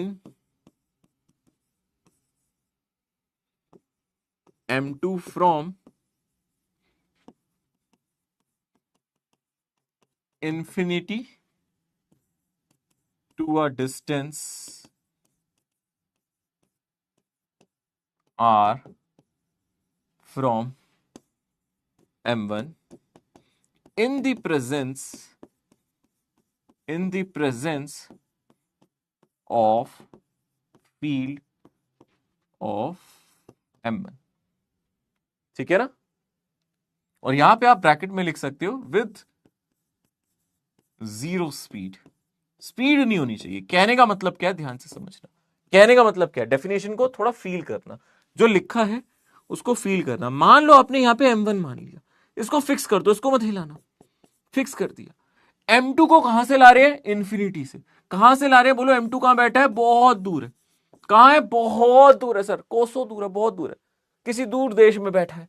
m2 को बुलाया गया, कहां तक लाया गया? बुला के यहां तक। कहां तक लाया गया? यहां तक। कितने डिस्टेंस तक लाया गया? r डिस्टेंस तक। कितने डिस्टेंस तक लाया गया? बोलो r डिस्टेंस तक। तो इसको लाने में जो वर्क डन करना पड़ा, इसको इंफिनिटी से यहां लाने में जो वर्क डन करना पड़ा, m2 को यहां तक लाने में वर्क डन करना पड़ा with 0 speed, with 0 kinetic energy, with 0 kinetic energy. कोई स्पीड नहीं दी हमने, बहुत धीरे धीरे, बहुत धीरे धीरे ला रहे हैं। तो जो वर्क डन आपको करना पड़ा दैट इज इक्वल्स टू, वो वर्क डन पोटेंशियल एनर्जी के बराबर होता है। तो potential energy of 2 point mass system of masses m1 and m2 is defined as work done required to bring m2 from infinity to a distance r from m1 in the presence of field of m1। यानी कि m1 की field में, gravitation field में आप m2 को इतने पास लेके आए हो और ऑलमोस्ट 0 स्पीड से लेके आए हो, यहां पे जो वर्क डन कर रहे हैं इसी को पोटेंशियल एनर्जी कहते हैं। अब अगर आप पोटेंशियल की डेफिनेशन देखोगे तो एक चेंज आएगा। बस इतना याद रखना, यहां पे मैं m2 को इंफिनिटी से यहां लाया हूं, मैं ये भी कर सकता था m2 को रेस्ट पे रखता और m1 को इंफिनिटी से यहां लाता, एक ही बात है। या तो आप m2 को इंफिनिटी से यहां ले आओ या m1 को इंफिनिटी से यहां ले आओ, 0 काइनेटिक एनर्जी से, यानी कि आप मिनिमम बहुत स्लोली लेके आ रहे हो, कोई काइनेटिक एनर्जी जनरेट नहीं कर रहे। तो जो वर्क डन आपको करना पड़ेगा वो ग्रेविटेशनल पोटेंशियल एनर्जी कहलाएगा। अगर आप ग्रेविटेशनल पोटेंशियल की बात करोगे, अगर आप पोटेंशियल की बात करोगे तो फिर हम लोग इसको कैसे डिफाइन कर सकते हैं? इसको ऐसे डिफाइन करते हैं, potential due to a point mass, potential due to a point mass m at a distance r, at a distance r is defined as work done required, work done required to bring 1 kg mass from infinity to a distance r from m with 0 speed. यानी कि बस इतना याद रखना, अब हमें सिर्फ एक पॉइंट मास m का पोटेंशियल निकालना है। इस पॉइंट मास m का पोटेंशियल कहां निकालना है? मान लो इस r डिस्टेंस पे निकालना। कहां निकालना है? बोलो इस r डिस्टेंस पे निकालना है। तो हमें कितना वर्क डन करना पड़ेगा? हमें एक 1 किलोग्राम, 1 kg, इसको यूनिट मास भी कहते हैं, 1 kg को ही आप यूनिट मास कह सकते हो। यूनिट मास को यहां से यहां तक लाने में जो वर्क डन आपको करना पड़ा, ठीक है ना, 1 किलोग्राम, यानी कि आपको अब सिर्फ 1 किलोग्राम का मास लाना है। या फिर आप क्या बोलोगे? या फिर आप बोलोगे जो भी आप मास लाए हो, मान लो आप m2 ही ले आओ यहां पे और उसको फिर डिवाइड कर दो m2 से, पोटेंशियल एनर्जी को m2 से डिवाइड कर दो, या फिर डायरेक्टली जो आप मास लाओ वो 1 kg का लाओ, तो जो वर्क डन करना पड़ेगा इसको पोटेंशियल कहते हैं। ये डेफिनेशंस है, मैंने अलग से लिखवाई है। मैं चाहता तो लिख के भी ला सकता था, मैंने इस पे इतना एफर्ट्स क्यों दिया है? हो सकता है असर्शन रीजन बेस्ड में कोई डेफिनेशन पूछ ले। दोनों में डिफरेंस आपको आना चाहिए, और टाइम भी दिया है मैंने इसको लिखवाने में कि चलो आप लोगों को टाइम लगे बट इसको लिखो, क्योंकि ये डेफिनेशंस हैं, ये काम आ सकती है। पोटेंशियल एनर्जी में फर्क ये है, पोटेंशियल एनर्जी में कम से कम 2 मासेस होने चाहिए।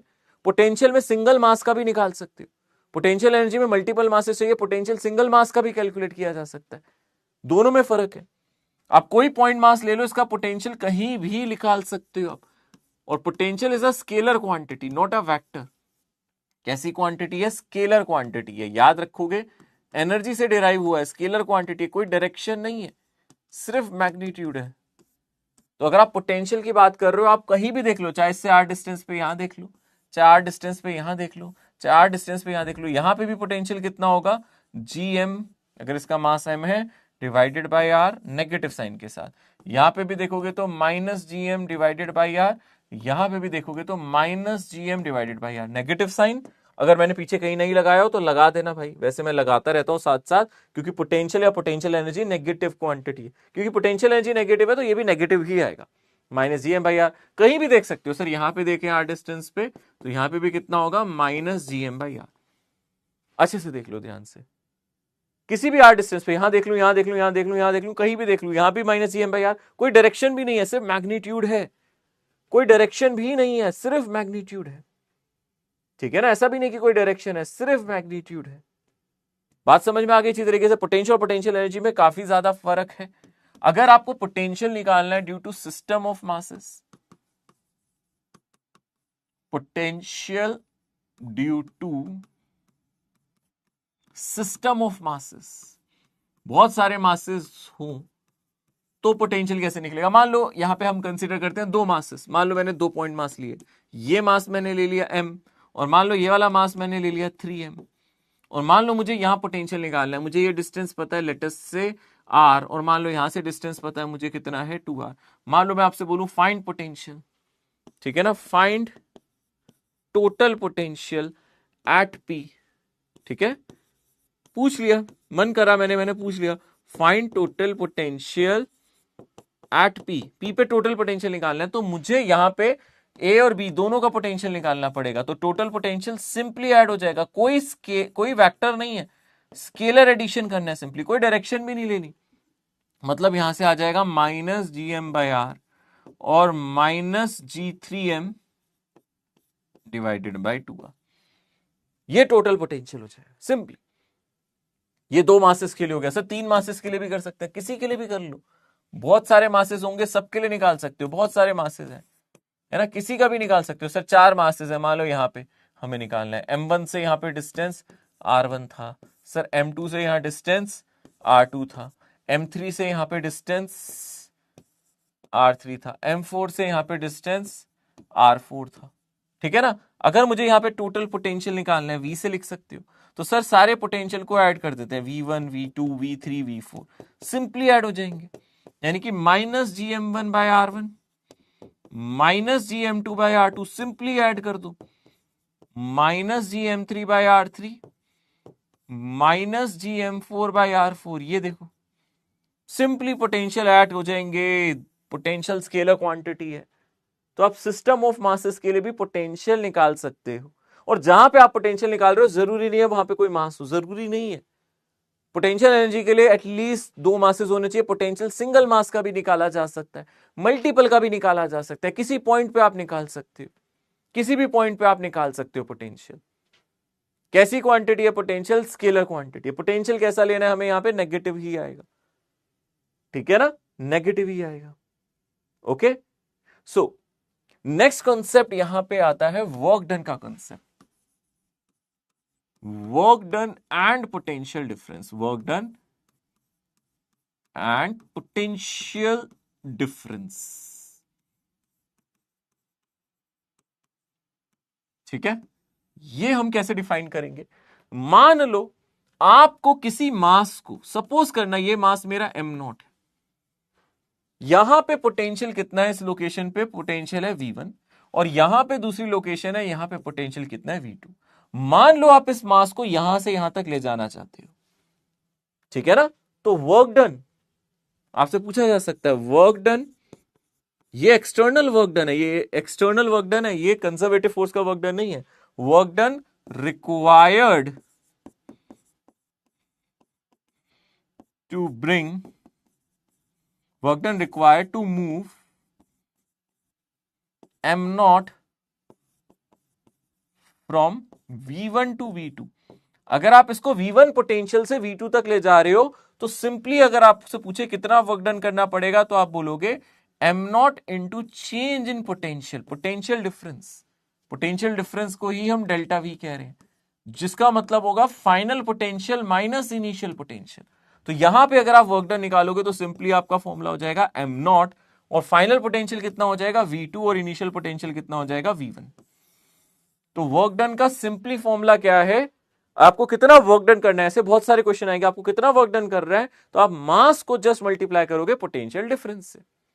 मास को जस्ट मल्टीप्लाई करोगे किससे बोलो, पोटेंशियल डिफरेंस से, तो वर्क डन आ जाएगा। फॉर एग्जाम्पल के तौर पे, ठीक है ना सर, कोई एग्जाम्पल दो अच्छा सा, यहां पे साथ के साथ एक एग्जाम्पल दो तो अच्छे से समझ में आ जाएगा। मान लो मैं आपको बोलूं ये मेरा मास है, ये मास मेरा कितना है 6 किलोग्राम का, और यहां पे पोटेंशियल मेरा V1 है 6 वोल्ट, सॉरी 6 kg पर मीटर, ठीक है ना। और यहां पे अगर आप ध्यान से देखोगे दूसरी जगह पोटेंशियल, यहां पे पोटेंशियल है मेरा V2, ये है 29 kg पर, सॉरी केजी नहीं, जूल पर केजी लिखना था, क्या लिख रहा हूं मैं, unit, joule per KG, KG पर मीटर लिख दिया मैंने, जूल पर केजी, ठीक है ना, ओके, जूल पर केजी। एक तो इलेक्ट्रिक फील्ड पढ़ा पढ़ा के इलेक्ट्रोस्टैटिक्स दिमाग में घुस जाता है कई बार। Joule per KG, joule per KG, यही यूनिट थी ना भाई, यूनिट तो यही थी ना, joule per KG, joule per KG. अगर आपको यहां पे वर्क डन निकालना है, वर्क डन, ठीक है, कहां से कहां तक work done to move from V1 to V2, कितना आंसर आ जाएगा जल्दी से बोलो, बहुत आसान है। कितना वर्क डन आ जाएगा बोलो sir, 6 multiply by 29 minus 6, simply, ठीक है ना, 29 माइनस 6 यानी कि 6 मल्टीप्लाई बाय 23, और किस में आ जाएगा आंसर, जूल्स में। किस में आंसर आ जाएगा, जूल्स में। सिंपल क्वेश्चन, कोई खास मुश्किल नहीं है, बस आपको पोटेंशियल निकालना है। अब क्वेश्चन इतना आसान तो नहीं आएगा, क्वेश्चन में कुछ तो गड़बड़ करेगा, क्वेश्चन में ऐसे कर देगा। अब जब एग्जाम में सवाल आएगा थोड़े बहुत चेंजेस कर देगा, माइनर चेंजेस कर सकता है। क्या चेंजेस कर सकता है, क्वेश्चन में चेंजेस ये कर सकता है, मान लो आपसे बोलेगा यहां पे 2 मासेस पड़े, ध्यान से समझना, यहां पे 2 मासेस पड़े और इनके बीच का डिस्टेंस है 6 मीटर। कितना डिस्टेंस है बोलो, 6 मीटर। मान लो ये मास 5 किलोग्राम का है, और मान लो ये वाला मास भी 5 किलोग्राम का है, दोनों मासेस 5 किलोग्राम के, ठीक है ना, ये वाला मास भी 5 किलोग्राम का है, ये भी 5 किलोग्राम का है, और आपसे बोलेगा आपको यहां से इस मास को मिड पॉइंट से कहां तक ले जाना है, मान लो यहां से मिड पॉइंट से आपको ले जाना है ऊपर 4 मीटर,